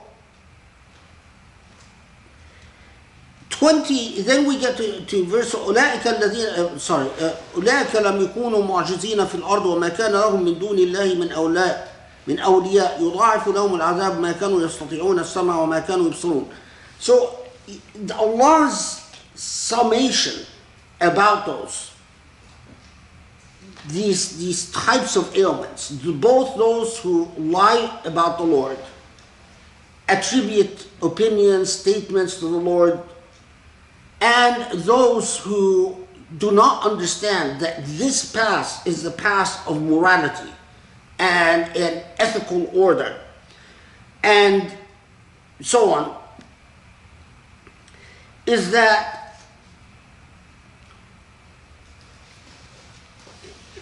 the part that is easily understood is that their punishment will be multiplied in the hereafter. We can all understand that. Is that when it comes to the hereafter, Allah will do horrible things to them. Okay. The part that detained Muslim theologians and made Muslim theologians talk quite a bit or have some serious discussions is أولئك لم يكونوا معجزين في الأرض. They will not, it's like saying they will not prevail or become dominant upon earth. And why did this raise a lively debate? Well, some said, look, empirically, the corrupt are the majority. And they do control earth. And it is people who are not corrupt that are always in the minority and always fighting. So how could it be that Allah would say that they will not dominate? So it must be that Allah is saying that despite the fact that they have so much power on earth, when it comes to the hereafter, Allah will be able to punish them. The second school said, no, the very nature of things is that corruption, although it dominates as an empirical reality, eventually that corruption becomes a bill that is due, that must be paid. In other words, corruption eats itself and destroys civilizations. And right remains right and wrong remains wrong. So in other words, although they live a crooked way of life, they never succeed in changing the nature of morality. And the philosophical debate goes much beyond that, but I'm just, okay. But in all cases, these are precisely the type of people who khasiru anfusahum. Their first victim is themselves. They've lost themselves. And in the hereafter, they are even more lost. However, regardless of the numbers and the empirical reality, those who walk the ethical path of the Lord are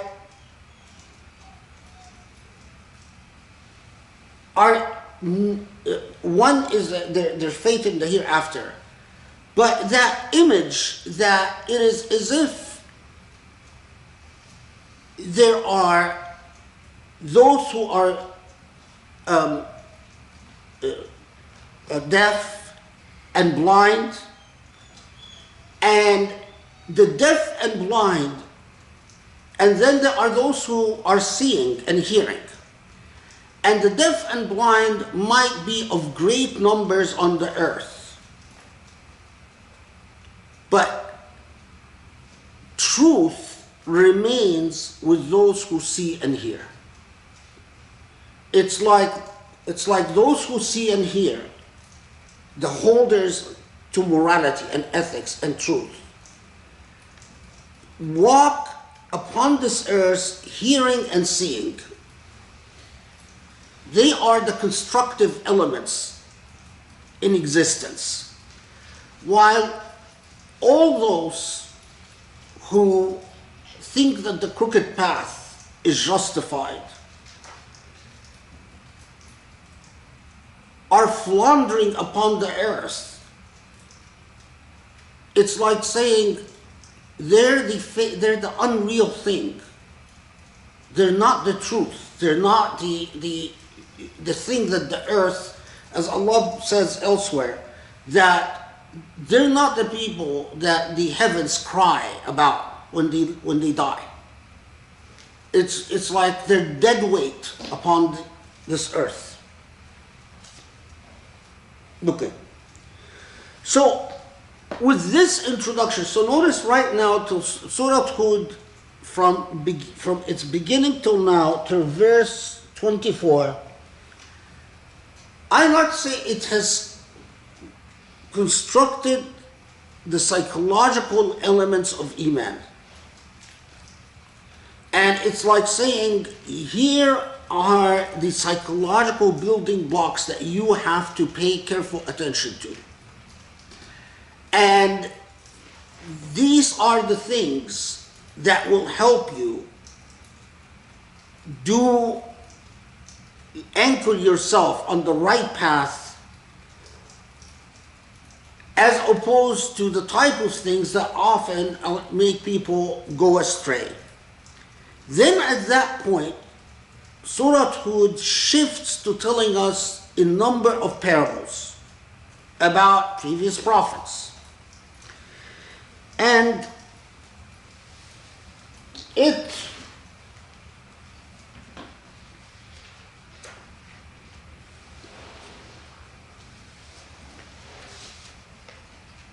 in this context, so it will talk about the Prophet Nuh alayhi salam, then Hud alayhi salam, then Salih alayhi salam, the Prophet Ibrahim and Lut, especially Lut. Ibrahim plays a very limited role.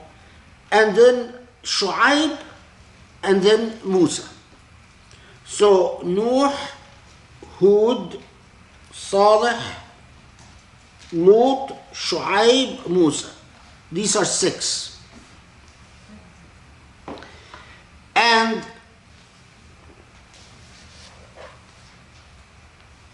if you're not paying careful attention to the narrative that Allah shares with you,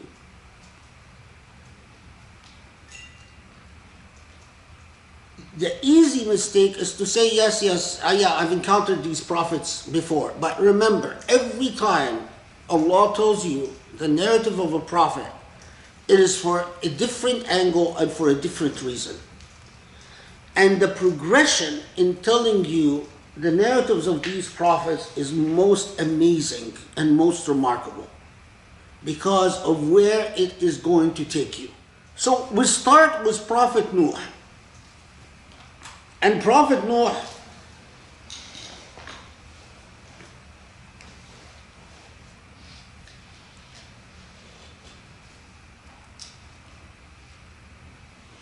has initially a familiar stance.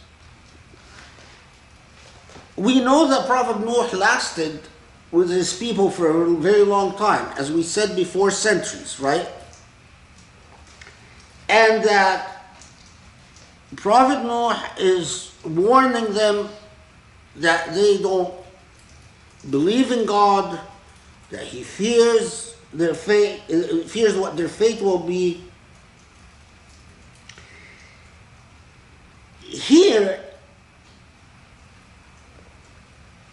in Surah Hud, we are told something about the people that the interlocutors was Prophet Nuh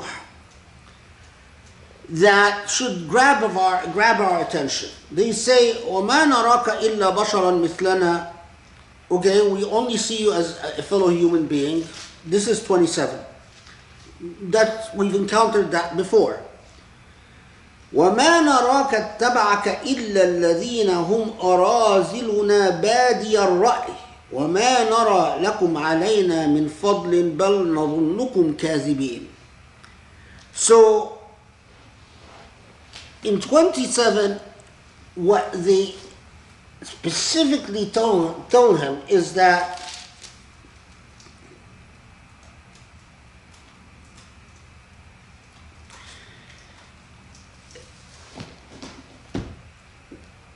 we not only you are not a distinguished member of our society, but we have a problem with those who follow you. The people who follow you are the lowest classes in our society. And as we said, that lasts a very long time, and those who manage to believe in him are a very small group. But the arrogance of his people is that they are measuring truth or the lack of truth by class. If the commoners believe you, then you can't be truthful. This is why when the Prophet ﷺ commented on Surah Hud, the Prophet ﷺ said, أهل الجنة كل ضعيف مستضعف, that most of those who will end up in heaven are the weakest and the most powerless elements in society. They're the ones that will be closer to salvation than anyone. And that is also why many commentators writing about Nuh dynamic here say that it is the sunnah of human beings, takzib al-sadiqeen, that the sunnah of human beings is that they oppose the truthful. The more truthful, the more the opposition.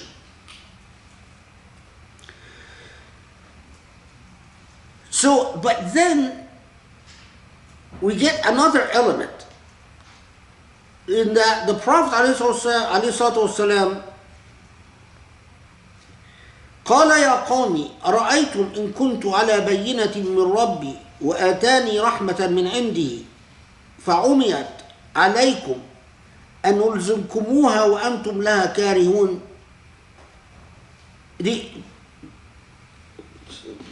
This is 28.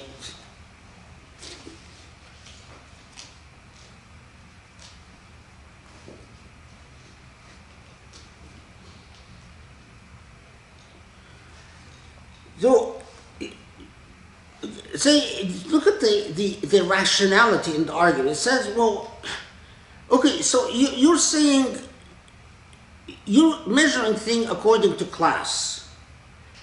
But have you considered the fact that regardless of class, there is a truth, and that I might be able to see the truth and you are missing it? It's like saying, what does class have to do with anything? Pay attention to the arguments.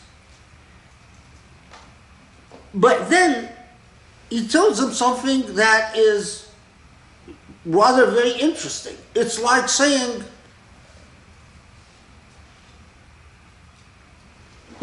have you considered that I might be actually seeing the truth that you are missing?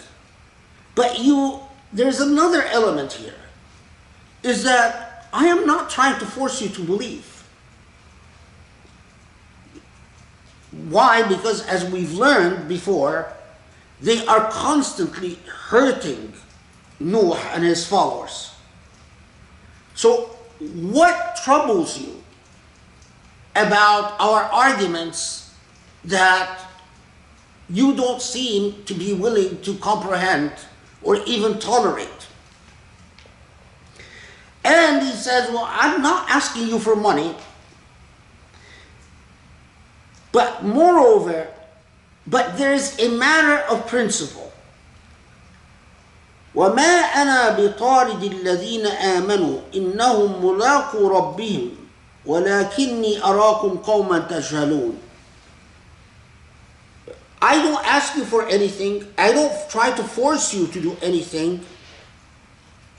But you want me to get rid of those who see the truth because of their lowly class.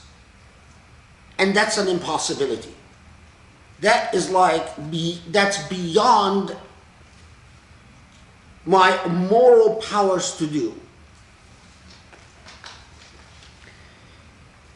And he relegates the issues of principles to Allah subhanahu wa ta'ala. And he says, and if I would accommodate you in getting rid of those who you don't like because of, in this case, class, but we can add anything, race, class, whatever. Who is going to help me when it comes to God? It's like, who's going to save me from God's accountability and responsibility?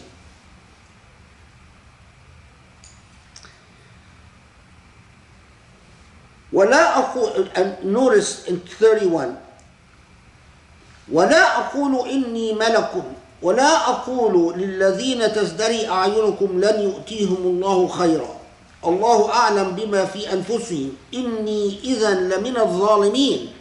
And not only that, but you don't respect them.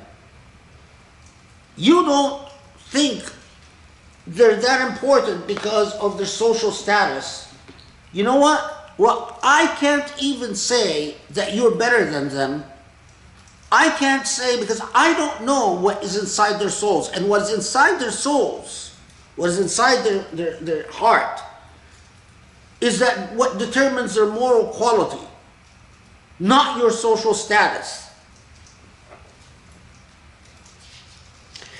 So they respond to him by saying, يا نوح قد جادلتنا فأكثرت جدالنا فأتنا بما تعدنا إن كنت من الصادقين قال إنما يأتيكم به الله إن شاء وما أنتم بمعجزين ولا ينفعكم نصحي إن أردت أن أنصح لكم إن كان الله يريد أن يغويكم وهو ربكم وإليه ترجعون. So they Noah, you've argued with us and you've argued with us ad nauseum. You've argued with us so much and we're sick of it. So, you know what? Go ahead. Bring us the punishment that you've been talking about for now centuries.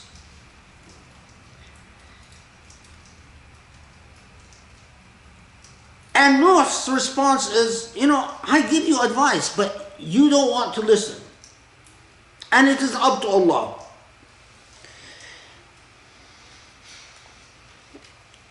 Now,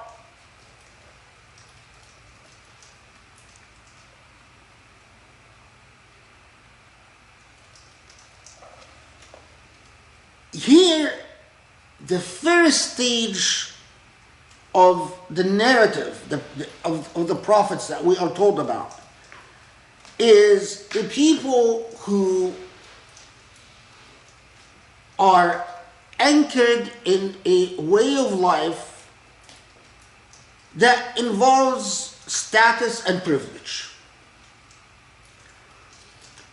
And to them, status and privilege has a great deal with what's right and what's wrong. And they are demanding something very similar to what the Meccans are demanding of the Prophet Muhammad. We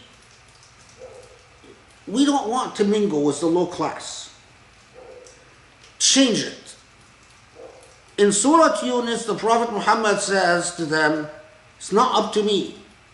Here in Surah Hud, Nuh tells them, again, it's not up to me, and if I would change it, if I would kick out the people you don't like, who will avail me with God? If you are receiving this lesson, what are you learning? You're learning if you have a mission. We've learned all these psychological building blocks. You must be anchored in principles, not pragmatism. If you're going to play the pragmatic games of politics, which is very sensible for a lot of empires or a lot of people trying to enter the game of politics. Oh well, these people look bad. Let's put them in the background. Oh, this speaker. But I even take this a step further,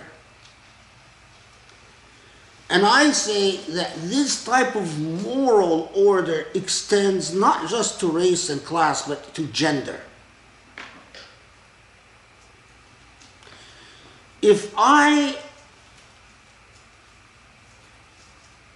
know that the most knowledgeable person is a woman, but I say, let's not put her forward because it might hurt my popularity, I've sold out. If I say,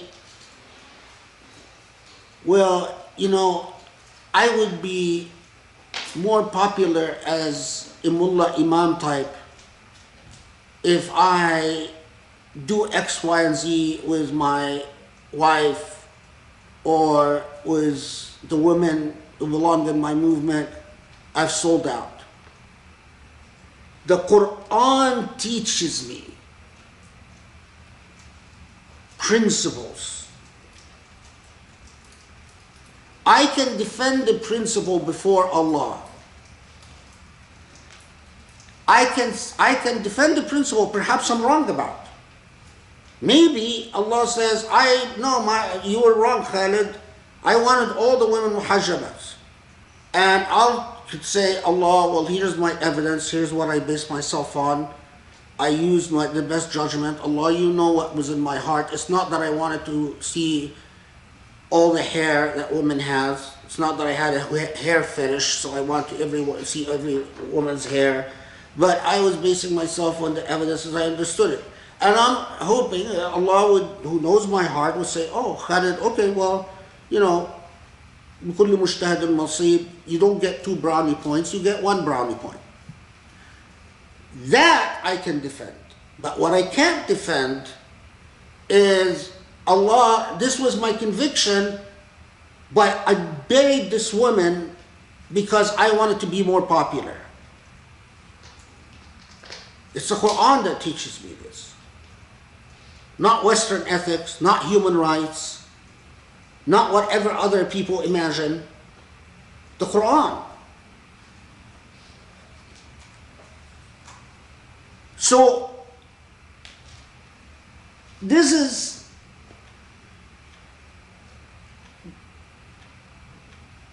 it's a useful note here about, we're now at 35,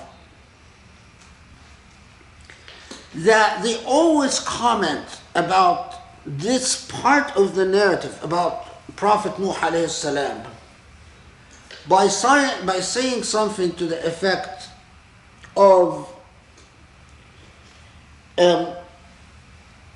al-iktifa bi'ilmi Allah, that anyone that claims to be a scholar, anyone that claims to be a person with a cause, your yardstick must be your belief as to what Allah knows about you. So in other words,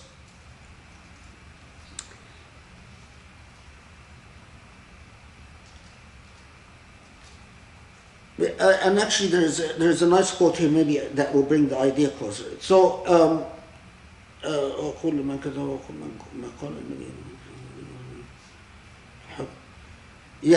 متى آلمك عدم إقبال الناس عليك أو توجههم بالذم إليك فارجع إلى علم الله فيك، فإذا كان لا يقنعك علمه فمصيبتك بعدم قناعتك بعلمه أشد من مصيبتك بوجود الأذى منهم. So what this is saying, which is very common as a comment about this, is that if you find that you're not popular and that people are not flocking to accept what you're teaching or what you're saying, or that people are in fact criticizing your opinions, what matters, go and think about what Allah believes, or what Allah, how Allah views you. Yes, you're not popular. Yes, people are criticizing you. But how does Allah view you? If you find yourself not satisfied with how Allah views you, but far more interested with how people view you, then know that the real problem that you are confronting is the weakness of your faith. Because what Allah the way Allah views you should matter much more to you.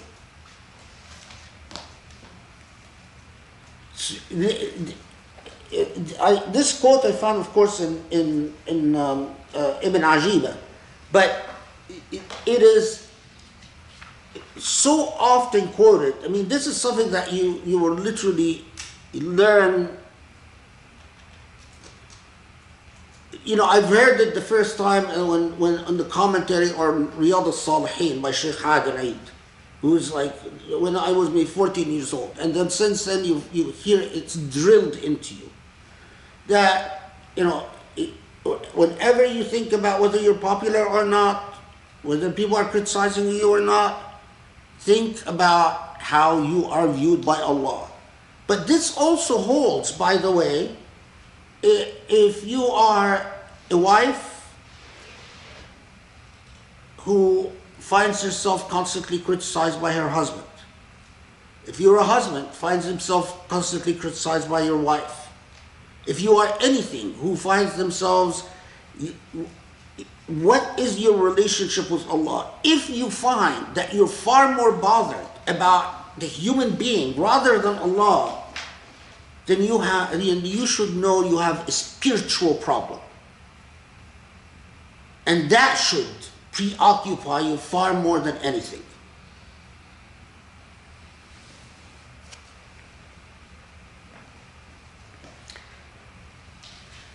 One of the things that I've also read, well, and actually it was also taught to us, that says, teach your knowledge. When you teach your knowledge so that Allah will believe you. But do not teach your knowledge so that human beings will believe you. Teach your knowledge so that human beings can understand you. But whether they believe you, no. Important that Allah believes you. This, again, I can't tell you how often this was drilled in us.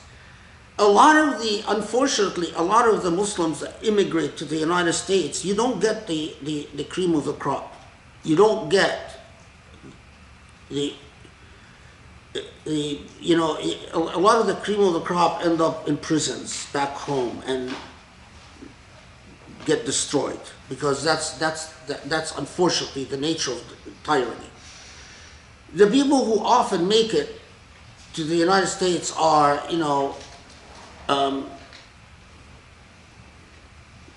there is a world of difference between someone raised, from the time they're 12 years old, your audience is God, and care about whether God is impressed, not whether human beings are impressed. And someone who basically is, engaged in a showmanship, gathering likes and views and stuff like that, which is not it's not how an ethical path is pursued. And I'm not even talking about just a religious path, but an ethical path is pursued. Ethics has nothing to do with the number of views and number of likes.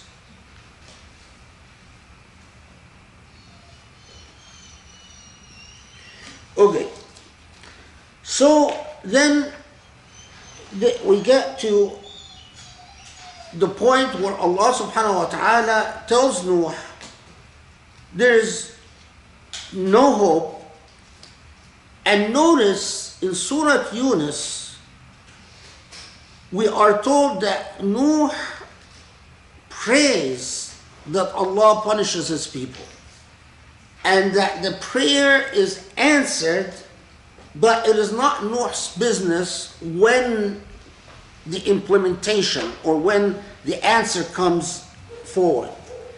But here, what is emphasized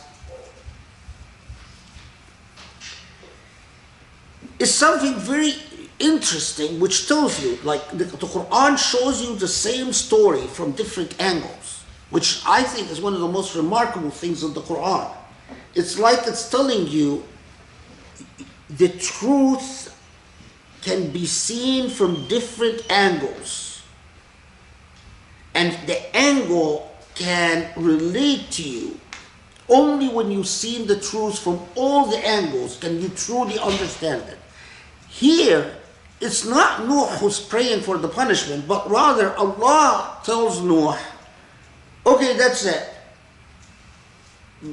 No more people are going to follow you. And Allah says to Nuh, go ahead, build the boat, right? وَلَا تُخَاطِبْنِي فِي الَّذِينَ ظَلَمُوا إِنَّهُمْ مُغْرَقُونَ. And don't appeal to me as to, so that I would save any of them. So you pause, you say, wait. So in Surah Yunus, it is Nuh who's praying for the punishment. Here, it is Allah who's saying, don't ask me to save any of them.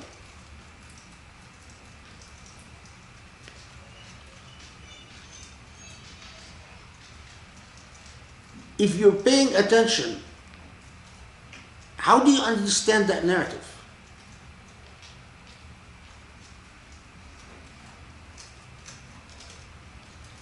Internalize it. How many times you as a human being go through hardship and you raise your hand to Allah in bitterness and hurt, and then at another time your mood and your tone changes. It is all a part of the truth. It is all a part of understanding the legacy of the Prophet Nuh alayhi salatu wasalam. It is taking the Quran, a verse, and taking it out of its context and quoting it as if that's the truth. That's the problem.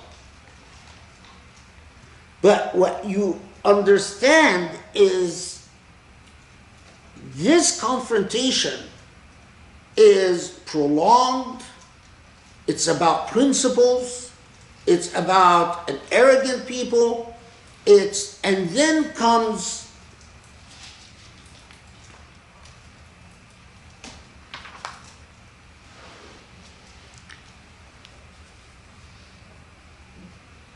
at that point, and I underscore, in the Bible it tells you that the flood covered the entire earth. Unfortunately, some Muslims followed that. They took it from the Bible. In the Quran, the flood did not cover the entire earth. The flood was in a specific region of the earth and a part of basically the Near East, whether it was Jabal Ararat, as some say, or I'm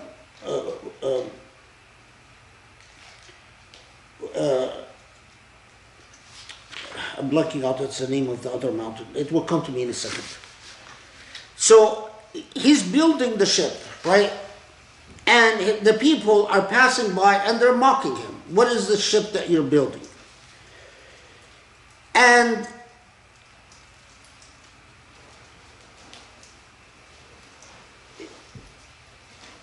he is told, Nuh alayhi salam is told, من كل زوجين اثنين, carry زوجين, twos, right? And among the most interesting thing is that in Sufi-esque literature, they don't believe that that when the Prophet Nuh alayhi salam is told carry twos, that he carried, if a male lion and a female lion, or a male sheep and a female sheep, right? I don't know. I don't know what he calls it.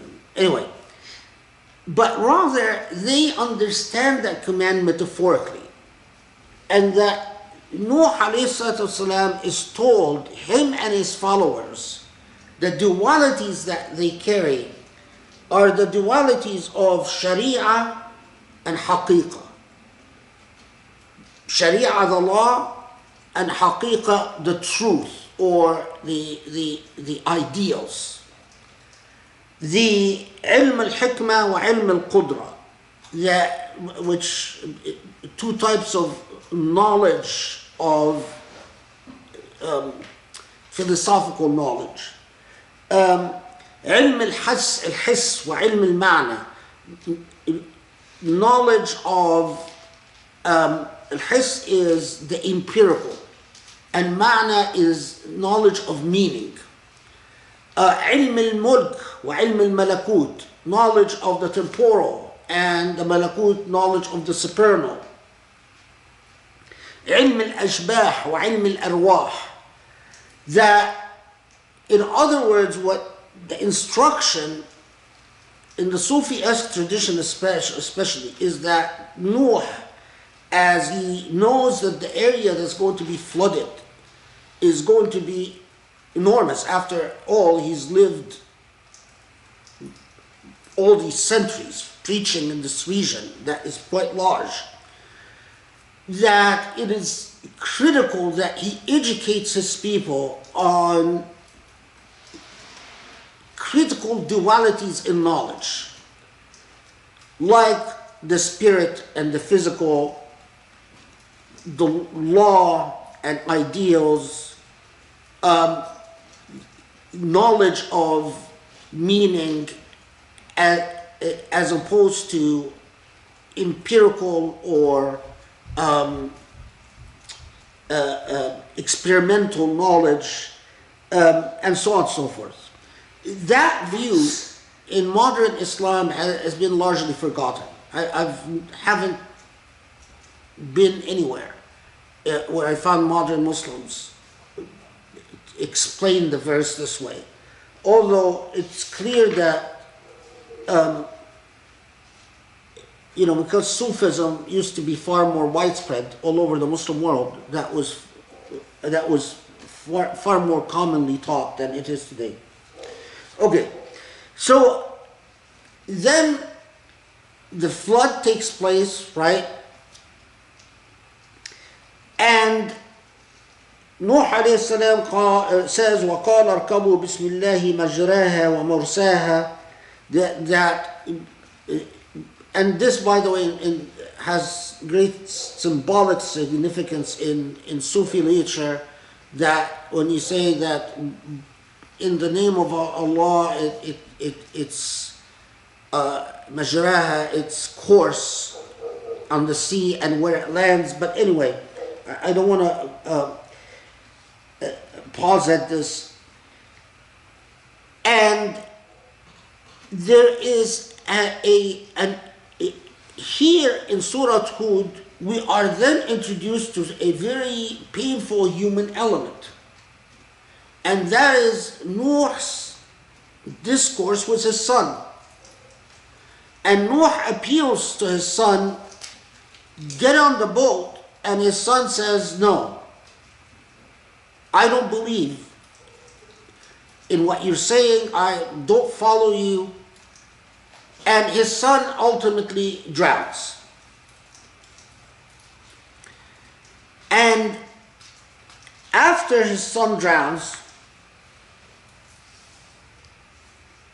we are told that Allah says, وَقِيلَ يَا أَرْضُ ابْلَعِي مَاءَكِ وَيَا سَمَاءُ اقْلِعِي وَغِيضَ الْمَاءُ وَقُضِيَ الْأَمْرُ وَاسْتَوَتْ عَلَى الْجُودِيِّ وَقِيلَ بُعْدًا لِلْقَوْمِ الظَّالِمِينَ. So, and this is, by the way, one of the remarkable mentions of the Quran, is that water has to stop from above, and the earth had to swallow the water. So if the earth couldn't swallow the water, the flood would have remained. Of course, it took human beings a long time to understand things like what were the processes that would make the earth swallow water and so on. But in the Quran it says وَاسْتَوَتْ عَلَى الْجُودِي, which most commentators say that the ship rested on a mountain top called Judi, which still exists, by the way. But then, at this point, Nuh alayhi salam, we are told, we don't know if Nuh spoke to God directly, but that's unlikely. But there is some type of conversation about Nuh and his son. And what is this conversation? Nuh is heartbroken about his son. And he says, فَقَالَ رَبِّي إِنَّ إِبْنِي مِنْ أَهْلِي. This is my son. What is it that Nuh wants at this point? He is praying after the death of his son that his son be saved. And the response that Nuh gets is rather harsh. He's told, don't talk to me about that.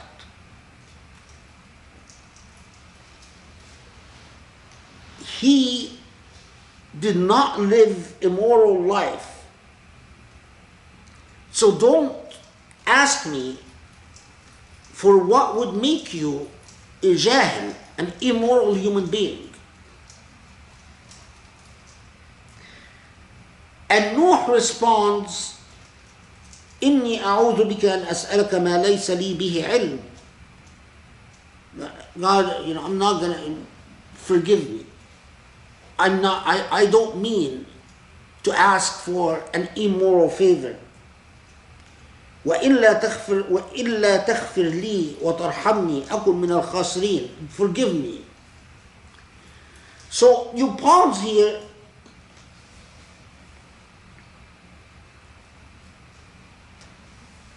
and say, so first, we're told, we encountered the narrative of Nuh before, but here in Surah Hud, we encounter a different element in the narrative. And the different element is, they want certain compromises about Nuh's followers. They don't like people of low social status. Nuh says, it's not up to me, I can't do it, sorry. Nuh is told, when it comes to God's law, your discretion ends. So in other words, build the ship and don't talk to me about halas, don't talk to me about saving those who insisted on, and no one else will follow you. And we are even told that rejection of truth can even be the closest to you, your own son. And even after the drowning, don't ask for favors. The narrative of the Prophet Nuh here is about a man who is being told, anchor yourself in these moral, ethical principles, no nepotism, no special favors, no shortcuts,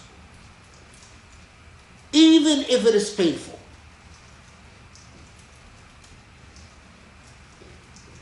So if you are a follower of the Prophet Muhammad, and you read the story, and at the same time the Prophet ﷺ says, if Fatima would steal, I would punish her myself, or I would cut off her hand in some versions. Or in another story, he turns to his family and says, none of you should count on my intercession in the hereafter. Your salvation must come only from your deeds. What is the principle you're learning?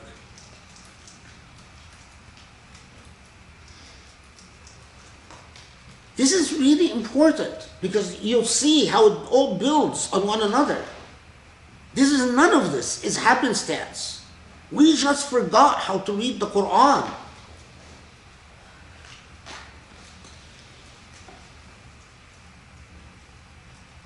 So, and Allah tells Noah, well, after you, there will be many nations that will come, descendants of you in this region. And some of them will be good and some of them will be bad. No chosen people, no special status.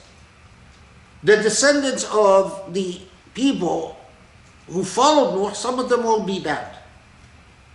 This is 48 and 49, of course. Now, notice 49, تلك من أنباء الغيب نوحيها إليك ما كنت تعلمها أنت ولا قومك من قبل هذا فاصبر إن العاقبة للمتقين. When Allah tells the Prophet Muhammad, we're telling you things that you and your people didn't know before. Why? Because these details, these angles of the story of Noah are not in the Bible. And they were not part of pre-Islamic lore, Arab lore. The first time that ethical angle only occurs in the Quran. Okay. So after Noah, immediately the Quran moves to Hud, the Prophet Hud.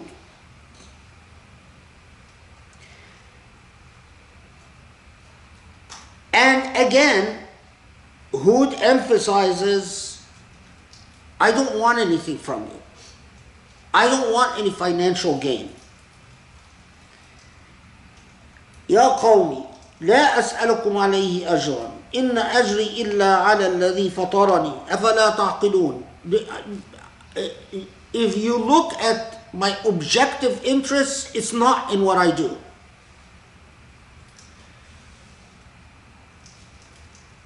But here, Hud says something very interesting.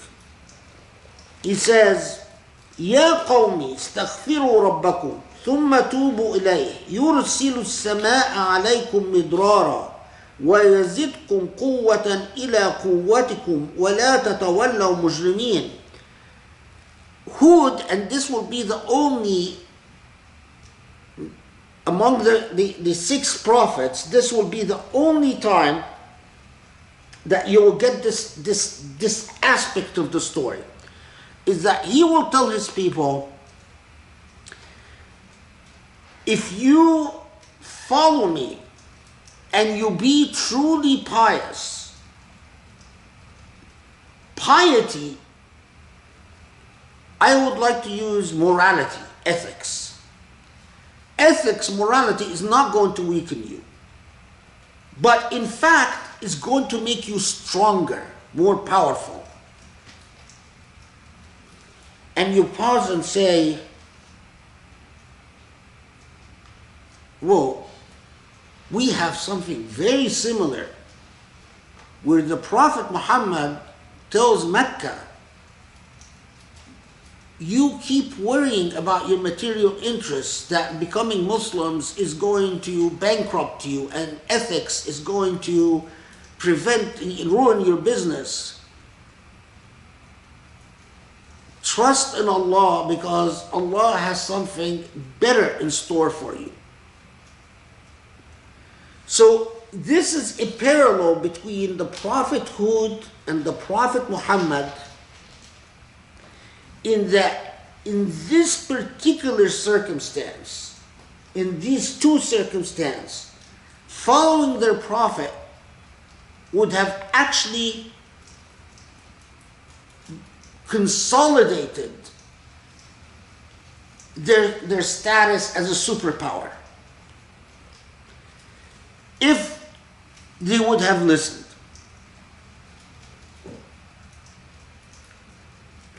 However, their response to Hud is,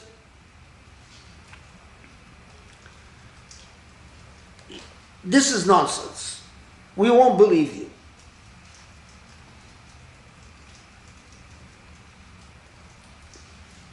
And Hud's response to them will remind us of a response of another prophet in another surah.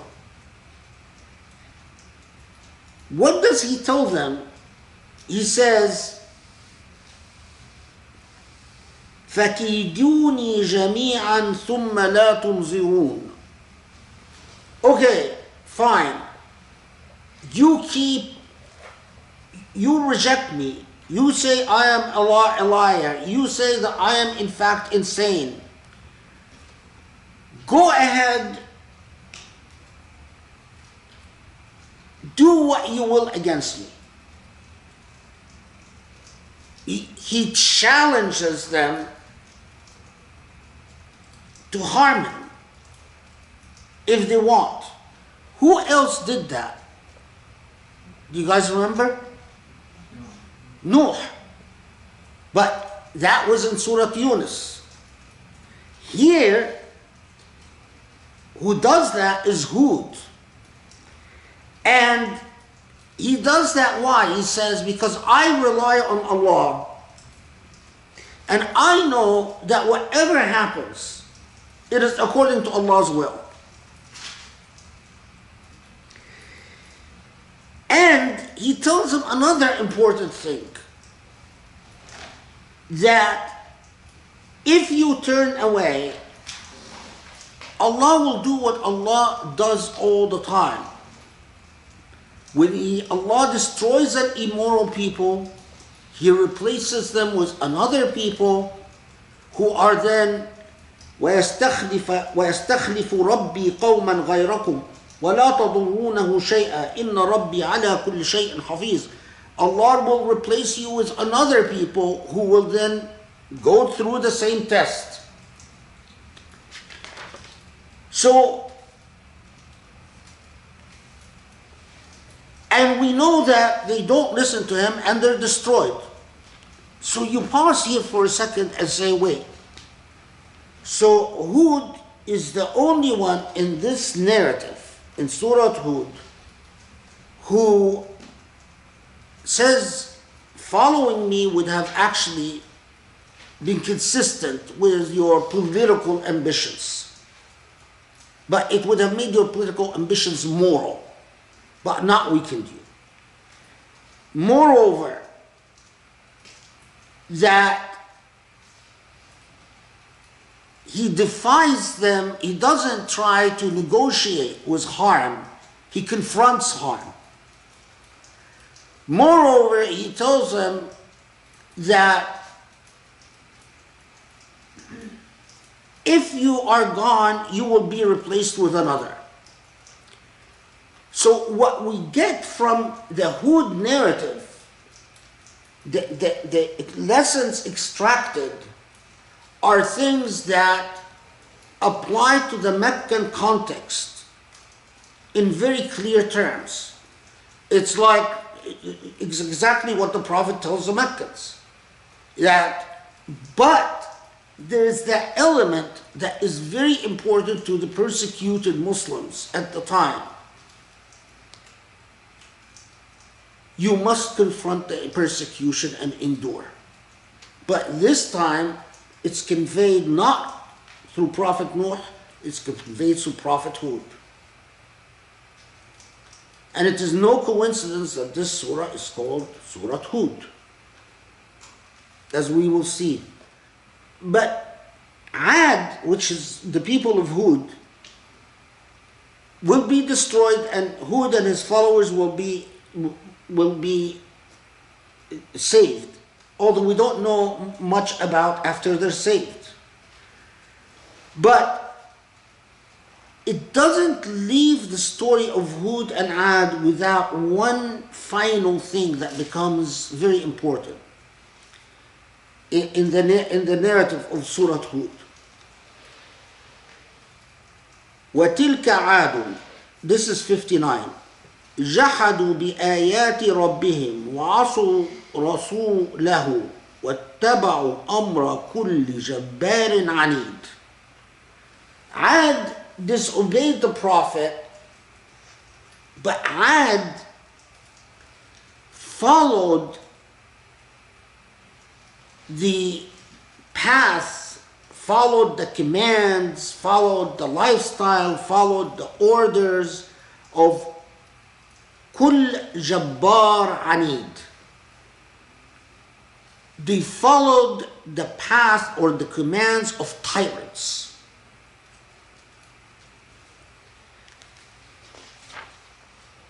This, as we will see, will become critically important, because now we see there is a problem with the people of Hud. The problem is they blindly follow immoral commands, and especially the immoral commands of tyrants, of people who are intoxicated with power. Now, bear this in mind, because we'll see how it becomes really important. Then it moves on, Surah Hud moves on to Salih and Thamud. We've encountered Salih and Thamud before, but this time, again, the angle of the narrative is critical.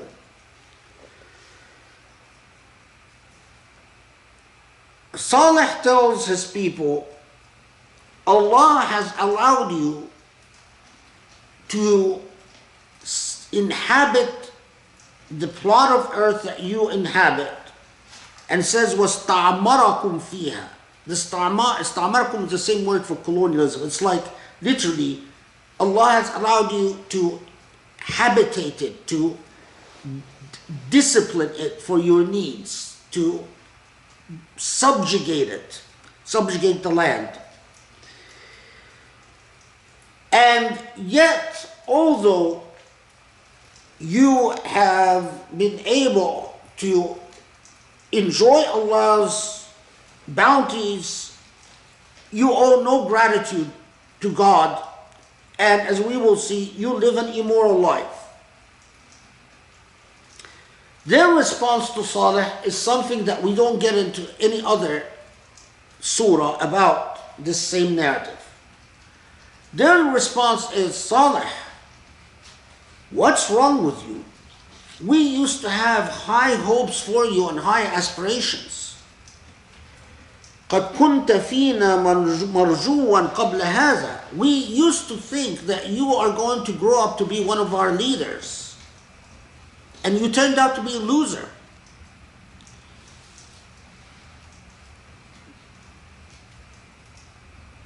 How many times you have someone that is on the straight path, and the way that they are taken off the straight path is by promises of, oh, we expected better from you. You know, we thought you are... I remember a long time ago, there was this kid, you know, another yet of these Islamic camps. It was a Qurayshi camp. And, you know, I was there, and again, I got kicked out for having a brain, basically. And there was one kid there who, his claim to fame in the Qurayshi camp was that he was accepted at Harvard. He was going to go to Harvard.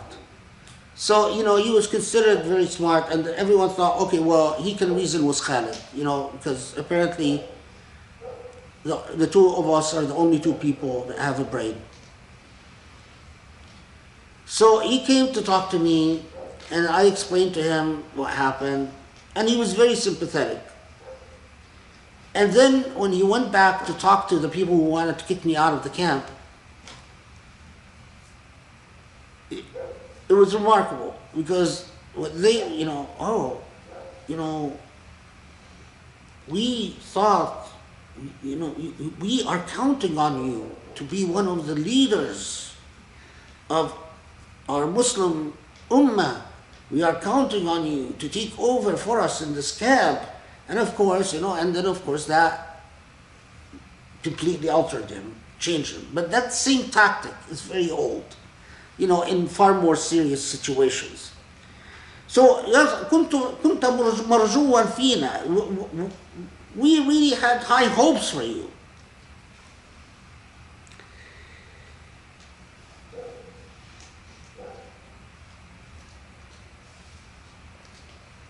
But you've disappointed us.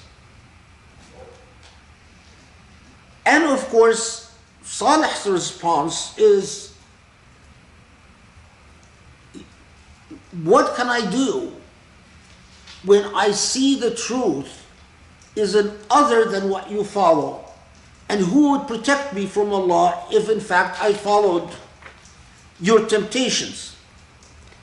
And then we have the story of Salih's camel, and we've talked about this before, where he tells them, this camel, you have to honor the rights of this camel. This camel gets to drink. Don't molest the camel, don't interfere with the camel. And as we said before, that Qawm Salih were known for their stinginess. And they slaughtered the camel, and then Salih alayhi salam tells them that in 3 days you will be destroyed.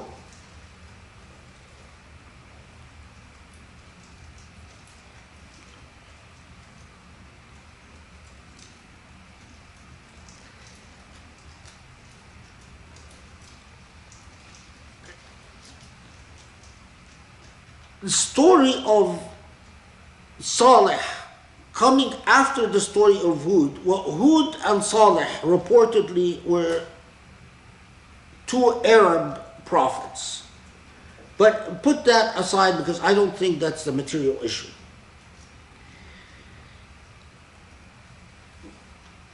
What does the angle contributed in Surah Hud, in the telling of the story of the Prophet Salih?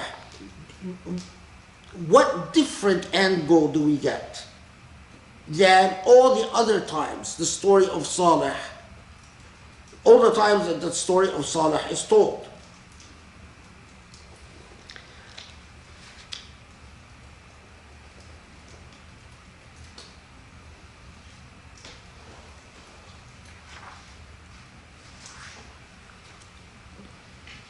This rather subtle point of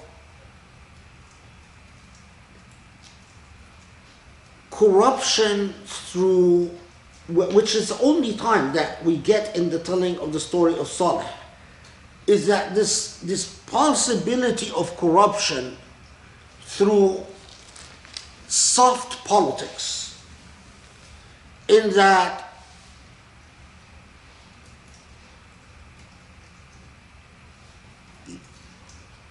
they told him, we had better hopes for you than this. He comes back and says, well, I can't compromise when who would help me, who would save me from my Lord? They appear reasonable in the response when they say, كنت مرجوا فينا, that we had better hopes, and how could you ask us to leave what in 62, to leave what our fathers followed? وإننا لفي شك مما تدعونا إليه مريب. They don't have harsh let's see how they translated 62. They don't have vulgar language with them, but they say, while we remain in grave doubt about that which you call us. That seems pretty gentle. So the opposition here, the resistance to truth here, is temptation of power and seeming very mild manners. Well, we have grave doubts about what you're saying. This doesn't in any way betray what they're going, the violence they're going to commit against the camel. If someone says to you, you know, I'm disappointed in you, and you know, I have really serious doubts about what you're saying, you would be tempted that, well, they're going to respect your rights. So when you introduce the camel and say, here's the camel, you know, here's a fair division about the camel, the violence is surprising, which means that initial soft discourse was deceptive, which is precisely how some Muslims, remember, some Muslims were even deceived enough that they failed to do the hijrah and follow the Prophet to Medina. And then when the Battle of Uhud happened, they found themselves drafted fighting with the kuffar against Muslims.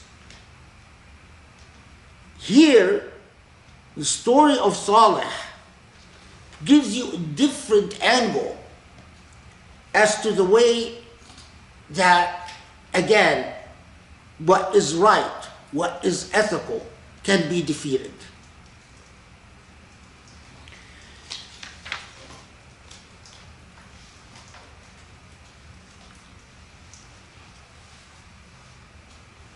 Then we get to Ibrahim and Lut.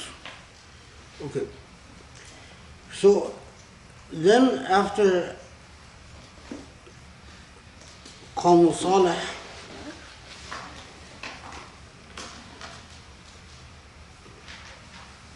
we are taken to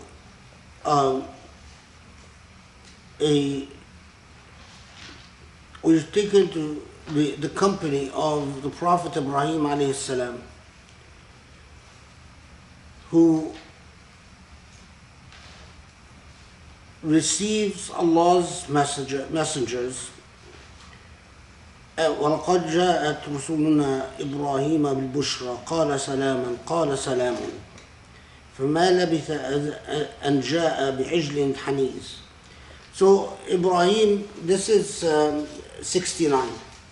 So Ibrahim alayhi salam receives messengers. He does what is customary for guests, and that's to honor guests, to treat them well, and serves the best food he has. And when he notices that they are not eating, in Near Eastern culture and many areas of the Near East, if a guest eats your food, that means you're safe from harm.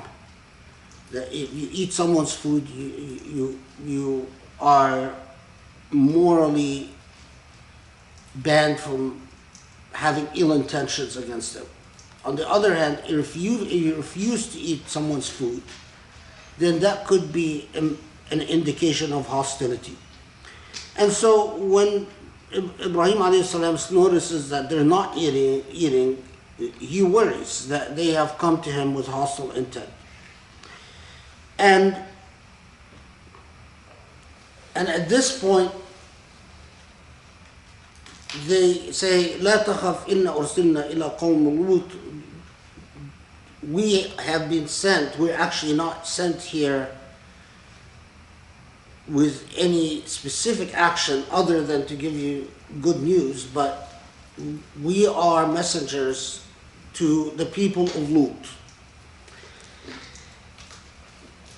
You notice in 71, وَإِمْرَأَتُهُ قَائِمَةٌ فَضَحِكَتْ فَبَشَّرْنَاهَا بِإِسْحَاقَ وَمِنْ وَرَاءِ إِسْحَاقَ يَعْقُوبَ.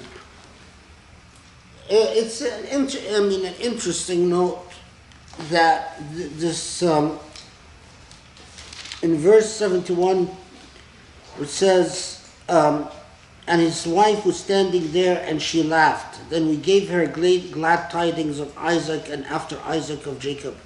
The reason I say it's interesting is that she laughs before she's given the good news that despite her age, she will have Isaac, that she will be able to bear children. There are some commentators that say that the reason she laughed is that she was relieved to know that these guests are not there with ill intention, and that they didn't come with hostile intentions towards them. Others said that there's another meaning for dahikat in Old Arabic, and that's dahikat could mean to menstruate. So some commentators said that it doesn't mean that she laughed, but that she's standing there and then she menstruated, and then she was told, you know what, you're going to bear children.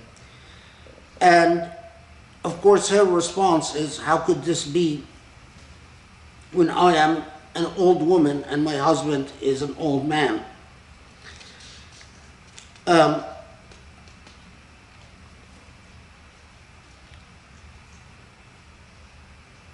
And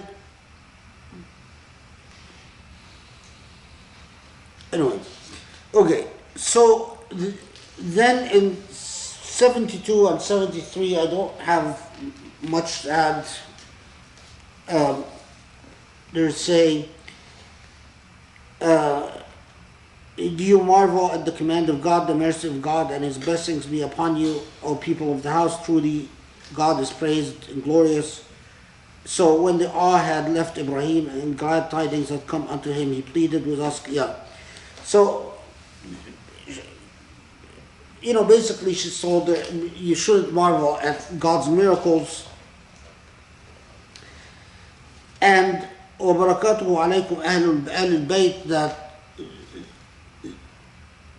the concept of Ahlul Bayt, which is important for the progeny of Ibrahim and the progeny of Prophet Muhammad ﷺ, it just, I'm going to flag it and leave it there for now.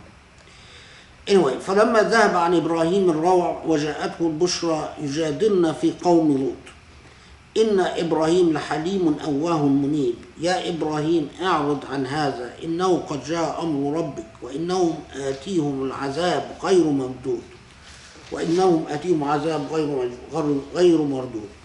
So once Ibrahim calms down about the guests and calms down about the news that he is going to be father, although his wife is advanced in age and he's advanced in age, he tries to intervene, pleading that Allah subhanahu wa ta'ala doesn't destroy Qawm Lut, the people of Lut. And Ibrahim is the Quranic commentary that Ibrahim was a kind and compassionate man,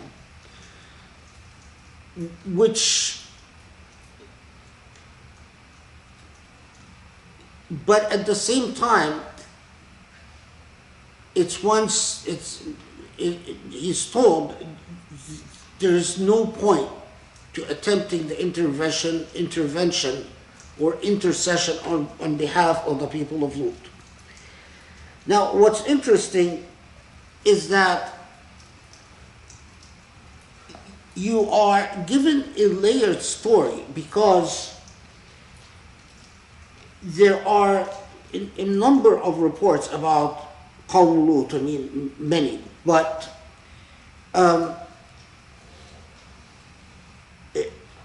among them is that the Prophet Lut himself, alayhi salam, mentions or says about them بأنها شر قرية في الأرض عملا, that they were absolutely the most despicable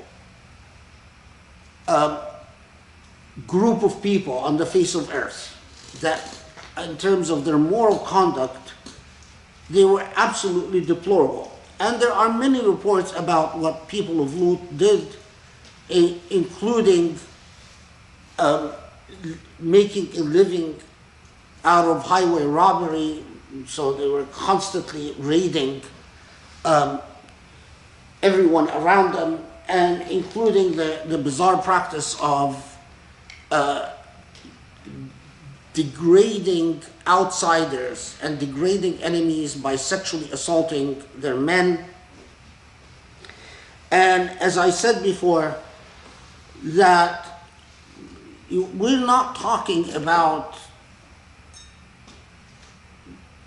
this is not the issue of a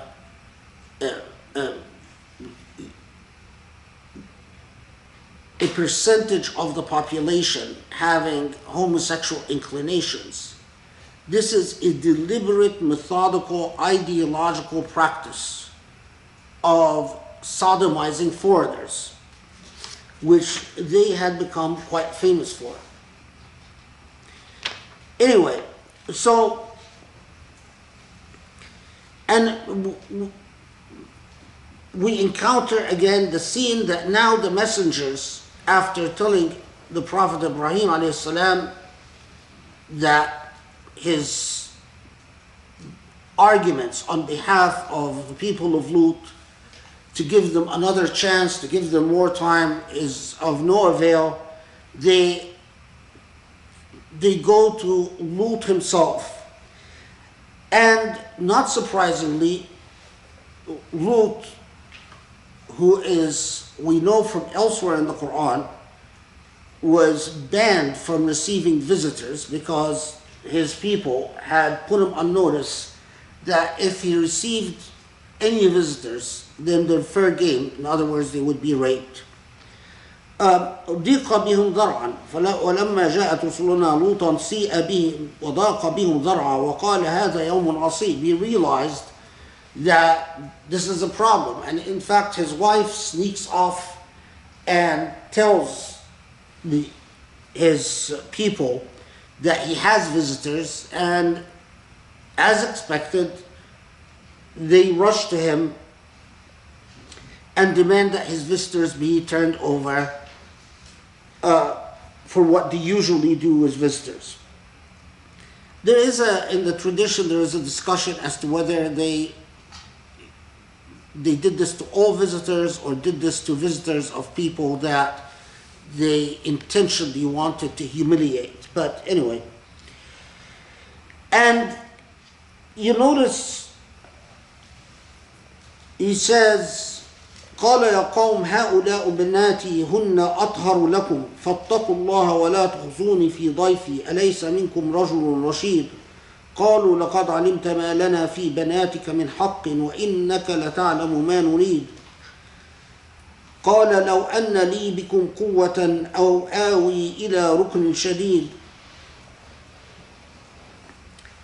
So the reason I posit this is because a lot of modern Muslims seem to be confused about it, is because they read this language and they have no sense for the nuance of the language itself. Is that normally, or quite often, is translated as Lut tells them, oh, here are my daughters, aren't you isn't, aren't any of you, أليس منكم رجل رشيد, aren't any of you rational people, or reasonable people, or decent people? And of course, if he's saying, here are my daughters, rape them, then أليس منكم رجل رشيد wouldn't make any sense, because instead of raping my guests, rape my daughters. That would be the rational thing, or the decent thing.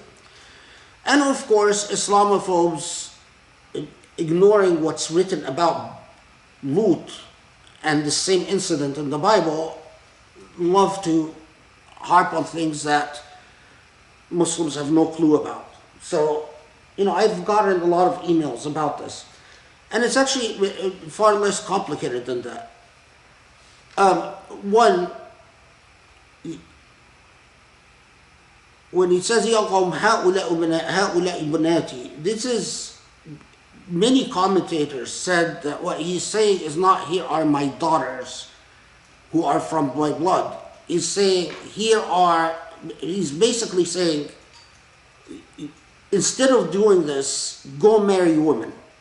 And it was idiomatically, it was common to refer to the women of your tribe collectively as your daughters. So a group of commentators said that he's basically saying, stop raping men and go marry women. Other commentators said, no, he's making a rhetorical point that if you wanted the moral thing, then here are my daughters, you could propose to them in marriage. But not a single commentator in all the tafsir that I looked at said that Lut, a prophet of God, was offering his daughters to be raped. That's absurd. And that would not be followed, أَلَيْسَ مِنْكُمْ رَجُلٌ رَشِيدٌ. Offering your daughters to be raped is never an act of rushd, which rushd means an act of decency, an act of good moral conduct. And when they say, قالوا لقد علمت ما لنا في بناتك من حق وإنك لتعلم ما نريد. Here again, the word haqq in Islamic law and in post-Quranic Arabic means right. That was co-opted by Sharia discourses. The haqq became a word for right. So, and let's see what the study Quran says. 79. They said, certainly, we have no right to your daughters. Yeah. So, again, even the study Quran makes the common error of translating it as, we don't have any rights in your daughter. Well, obviously, you're not married to them. But the word haqq was co-opted by Islamic law to mean a right. But before the birth of Islamic law, when the Quran was revealed, the word haqq could also mean interest. Meaning, we have no interest in your daughters. And you know what we want. Basically, we want your guests. And that plea of powerlessness, قال لو أن لي بكم قوة أو آوي إلى ركن شديد. That statement became a very powerful statement in the Islamic imaginary. I can't tell you how many times women who were exploited or men who were oppressed would repeat that very same statement. If only I had the power to fend you off, or if only I could escape to a corner away from you, is many commentators noted that when Lut utters this, by uttering the statement of hopelessness and stark disempowerment, the response of the angels visiting him, at that point, they inform him, those people will be destroyed. And they drew the correlation that with the existence of this level of oppression, where decent human beings have no recourse but to say, if only I had some strength, or if only I had some escape. This is precisely the demonstrative proof as to why the prayers of Ibrahim or the pleadings of Ibrahim were not answered. Because those people created this level of oppression.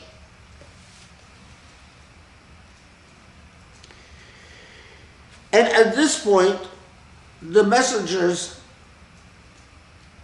comfort Lut and say, don't worry, save your family, except his wife, who belonged to, she was a supporter of her tribe, not a supporter of Lut. And they are, as a result, destroyed.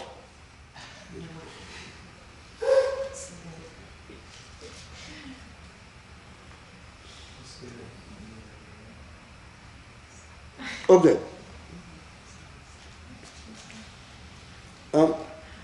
We're not going to finish Surah Hud tonight, but I want to get you to a good departure point.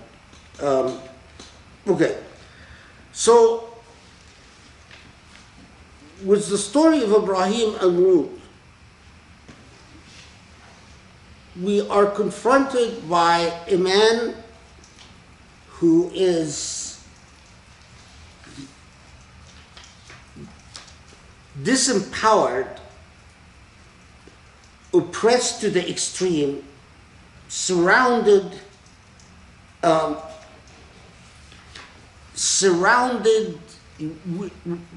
by his oppressors without a means of escape, until Allah intervenes directly and gives the Prophet and his family a means of escape.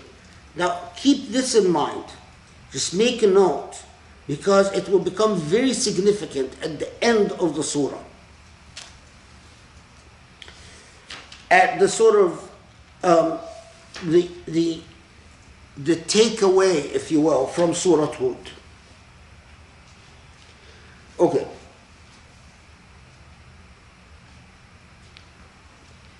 Then, what comes after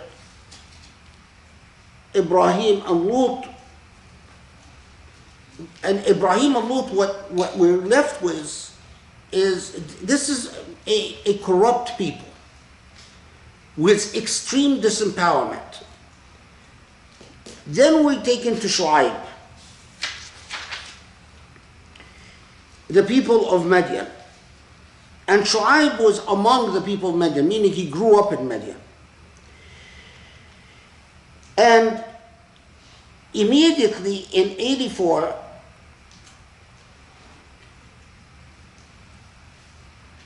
قال يا قوم اعبدوا الله ما لكم من إله غيره. So again, we always start with the center. Worship God. ولا تنقصوا المكيال والميزان إني أراكم بخير وإني أخاف عليكم عذاب يوم محيط.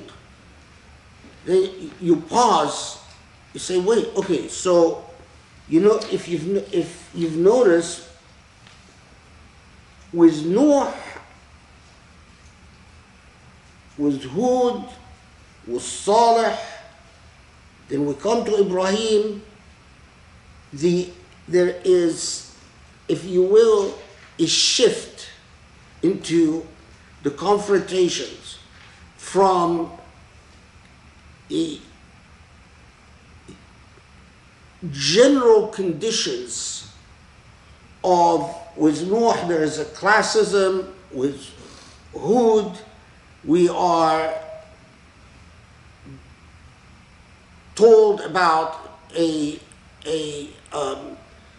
I'm blanking out. With Hud there is a sense of lack of principle, lack of ethics. With Salih we get a sense of how sleazy the people of Salih is and the act of injustice of killing a camel. But then when we get to Lut, we're presented with corruption, and we get with Shu'aib, immediately Allah and what follows the issue of Shu'aib and his people is that they cheat in commerce. They're dishonest people who steal through deceptive and fraudulent practices. So he tells them, وَيَا قَوْمِ أُوفُوا الْمِكْيَالَ وَالْمِيزَانَ بِالْقِسْطِ. Be fair with measures. Don't cheat. وَلَا تَبْخَسُوا النَّاسَ أَشْيَاءَهُمْ وَلَا تَعْصَوْا فِي الْأَرْضِ مُفْسِدِينَ. And don't deny people their rights. وَلَا تَبْخَسُوا النَّاسَ أَشْيَاءَهُمْ. Don't deny people their rights. وَلَا تَعْصَوْا فِي الْأَرْضِ مُفْسِدِينَ. And don't go around spreading corruption on earth.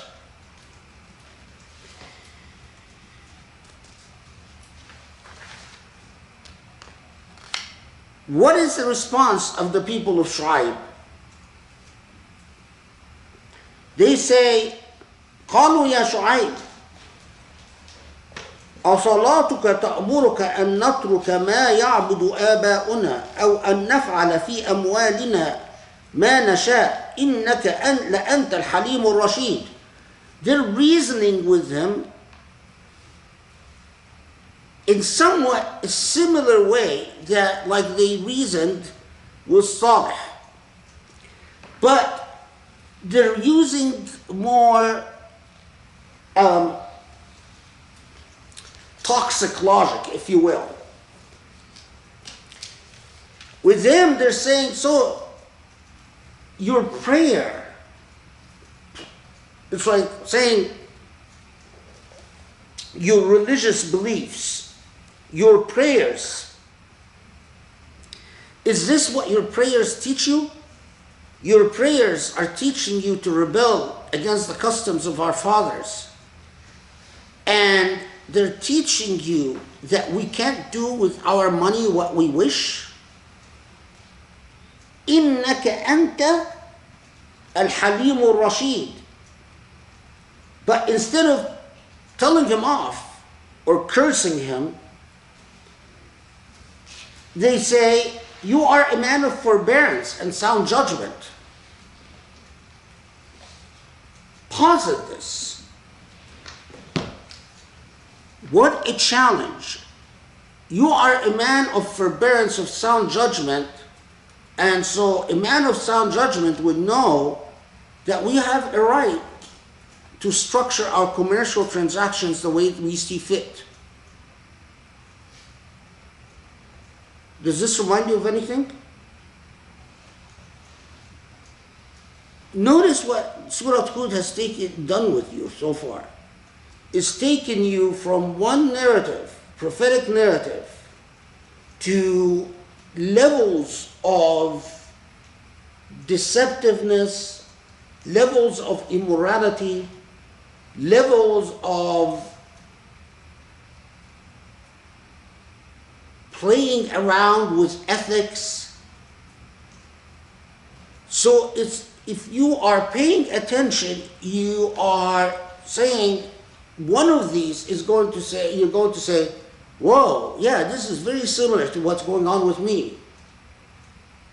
Shu'aib is, in fact, told you're a man of sound judgment and, hey, it's a free market. Supply and demand. You know, this is our property. We buy and sell as we see fit. Why are you so upset that some people are getting the short end of the bargain and not getting a fair deal?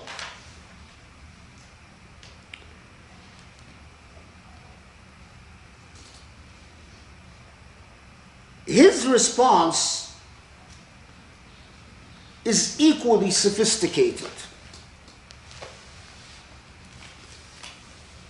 Because his response is remarkable. I mean,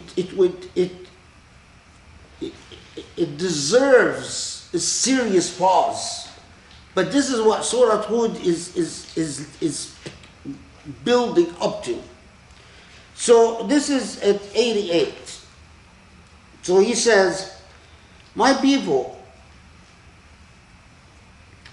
first, إن كنت على بينة من ربي ورزقني منه رزقا حسنا.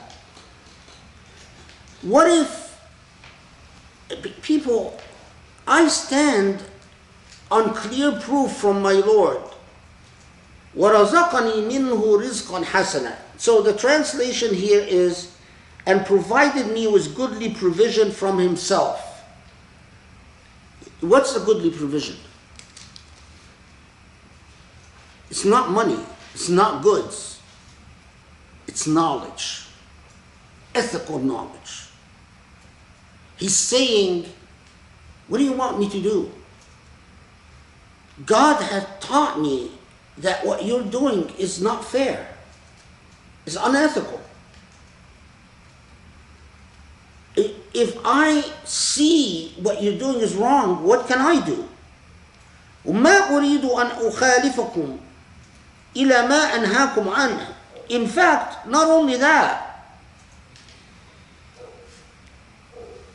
I cannot accept what you're doing, but I cannot simply, I can't avoid disagreeing with you. It's like saying, I have no choice in the matter. إن أريد إلا الإصلاح ما استطعت.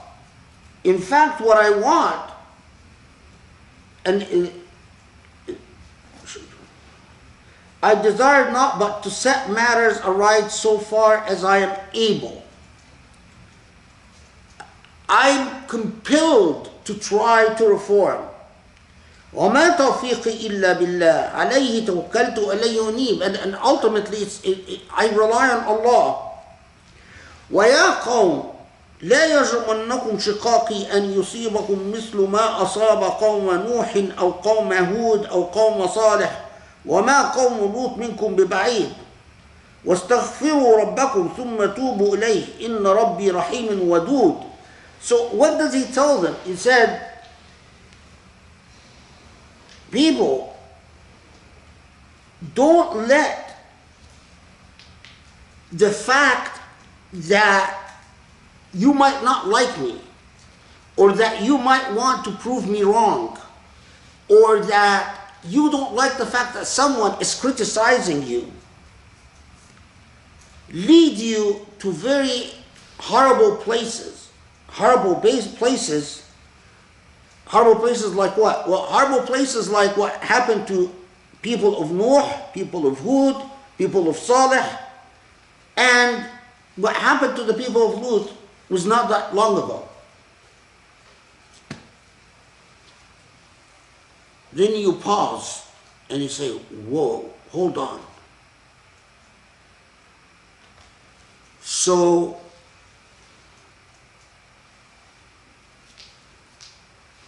unfair money dealings, exploitative financial practices,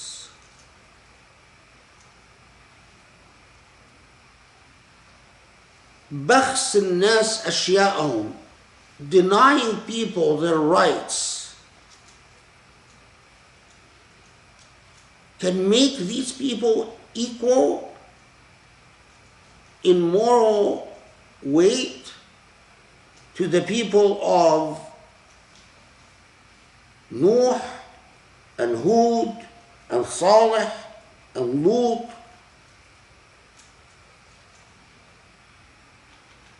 That's a sophisticated perspective. And this view is only underscored, so you understand that, and of course, as I usually do, I wrap it up at the end.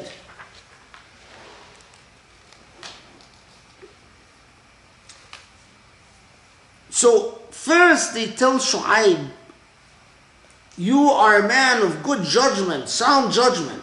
You're a very wise person. When he gives them that critique, what is their response? A study in social psychology. What is the response?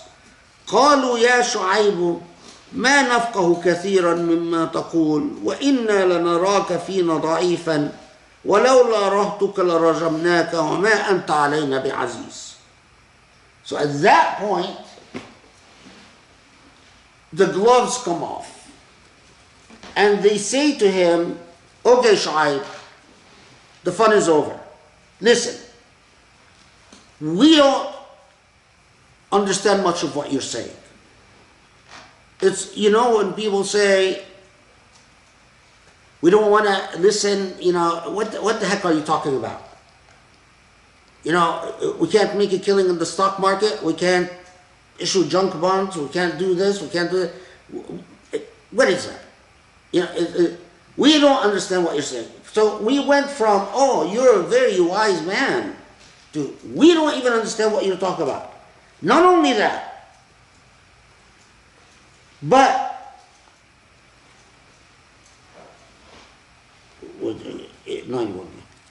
so not only that, but you are weak among us.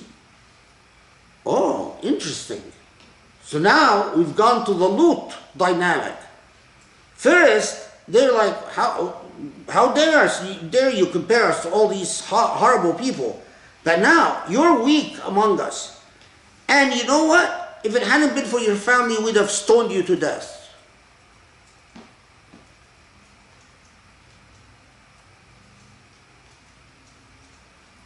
قال يا قوم أرهطي أعز عليكم من الله واتخذتموهم وراءكم ظهريا إن ربي بما تعملون محيط. What is his response? He says, oh, so you don't stone me because of my family instead of because of your fear of God? Well, if that's the case, then no deal.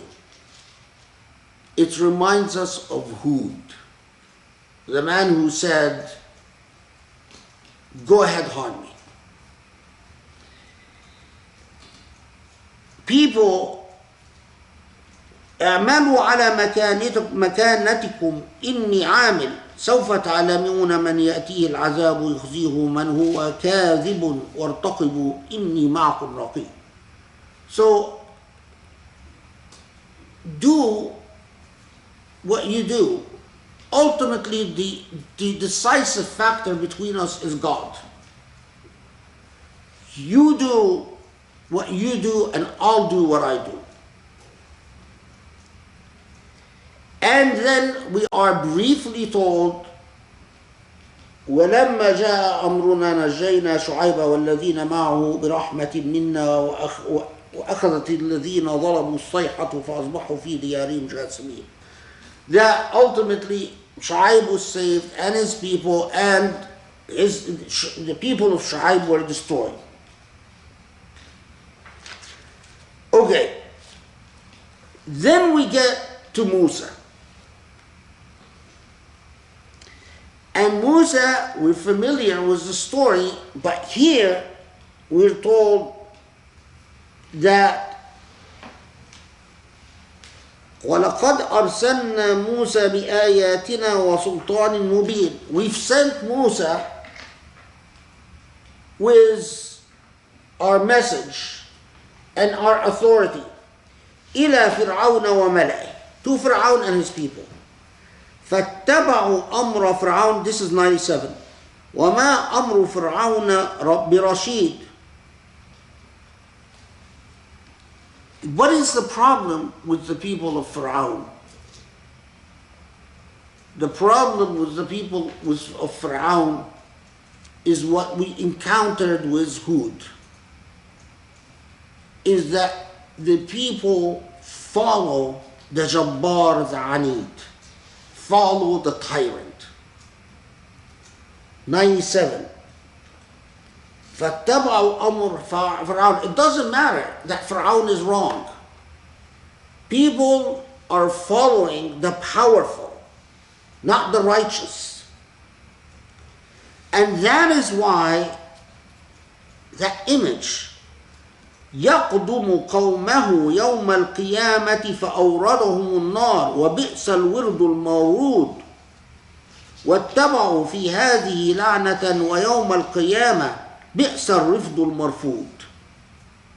الْمَرْفُودُ. Extremely eloquent, but the gist of it is that, okay, so they follow the Pharaoh, meaning they follow those with power. And in the end, the leader, in the same way that you follow the leader towards the unethical and the immoral in this life, you will follow your leaders to hellfire. On the day of resurrection, he, Fir'aun, shall lead them to fire, and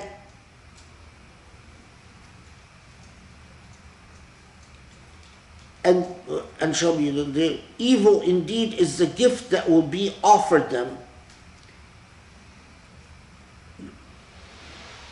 وبئس الورد المورود. It's like say, evil begot evil until the end.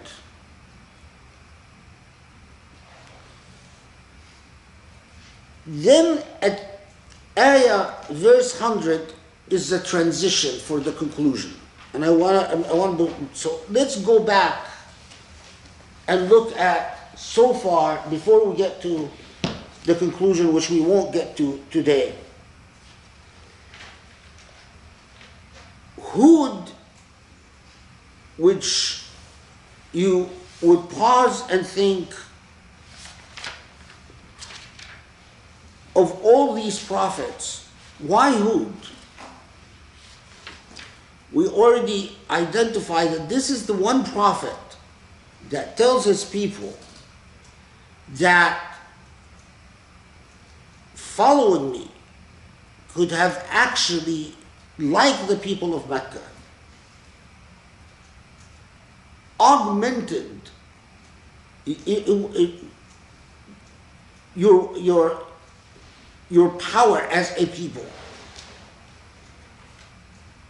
But ultimately, what happened with Hud is that his people followed kullu jabbar anid, followed the tyrants and the unjust of the age. So, and Hud has parallels that are unmistakable with the epitome of all tyrants, Pharaoh, or the example of Nuh. Begins with a man struggling with a message, and this man is ridiculed, insists on a cause without much success, and the picture gradually takes us step by step to those who stand confronting moral corruption and social corruption, and then takes us to a critical point that at the heart of moral corruption and social corruption are those who relinquish their moral responsibility and follow immoral superiors.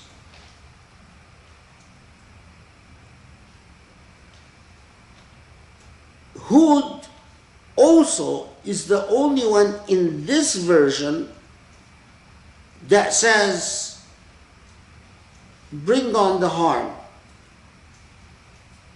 In order for me to be a man with a message, I can't compromise with the fact that you might harm me. Now, we will, inshallah, get to the conclusion on Tuesday, inshallah, where all of this is wrapped up. But ask yourself, you are at the time of the Prophet ﷺ. You know that the message has gone public. You know that it is no longer the case that the Prophet is supporting keeping your Islam secret. Not only that, but it has become clear that the venues in Mecca have closed and the persecution is escalating. But the message remains steadfast. There will be no compromises for the mere fact of survival. You are about an ethical cause, and that ethical cause has elements of class, elements of prejudice, elements of devious politics, temptations of leadership, temptations of where you are praised by your opponents and then your opponents take off the corrupt commercial practices, injustice, and as you will see, what ultimately Surah Hud takes you to at the very end is the core concept of justice.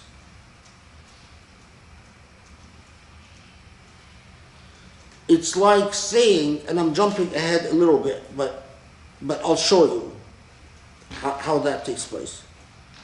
It's like saying, yes, this message is about God.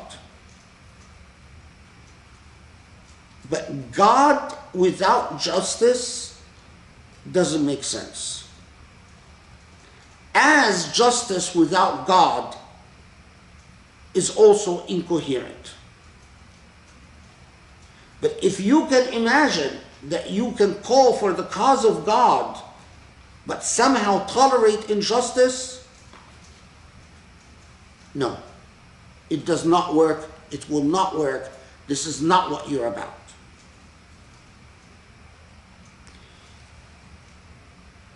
It blows your mind. This is precisely why the Quran transformed the Ummah. This is precisely why people were willing to die for this Quran. It didn't come and tell them, you know what your Islam is about is how you should do good sujood and accurate ruku' and how you can pluck your nose and pluck your ears and drink your water in 3 gulps.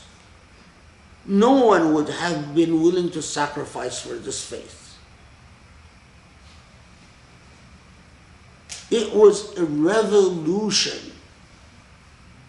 It's just we forgot how to read the Quran. That's all it is. Inshallah, Tuesday I will complete Surah Hud and wrap it all together, and inshallah we'll deal with questions. Just pray that Allah gives me the health and endurance so that I can finish this project. If I finish this project, I will leave this world a happy man. It doesn't seem like anyone else is stepping up to the plate, so it must be what it must be. Okay, come do the honors. Okay, Bismillahirrahmanirrahim. It is my honor to do the honors. Incredible surah. I mean, there's just no words. I mean, you'd feel stupid saying this was an incredible surah because they're all incredible, right? They're just, you can't really convey. But I think when things make so much sense, and the idea that, you know, okay, now we're starting to really feel in our hearts what it means to sacrifice for this religion, and that the idea of dying for this religion actually makes sense and is a point of honor, and not because you're a jihadi that wants to, like, you know, kill yourself with a suicide bomb or something like that, but because you're standing for principle. And it doesn't matter because God knows what you're trying to do, and God is demanding something very beautiful. It just, I think it gives you a completely different sense of purpose and meaning in your life, and it helps you to be very proud to be Muslim, and honestly makes me question, like one of the students here said, you know, before these halaqas, I honestly don't understand why I was Muslim.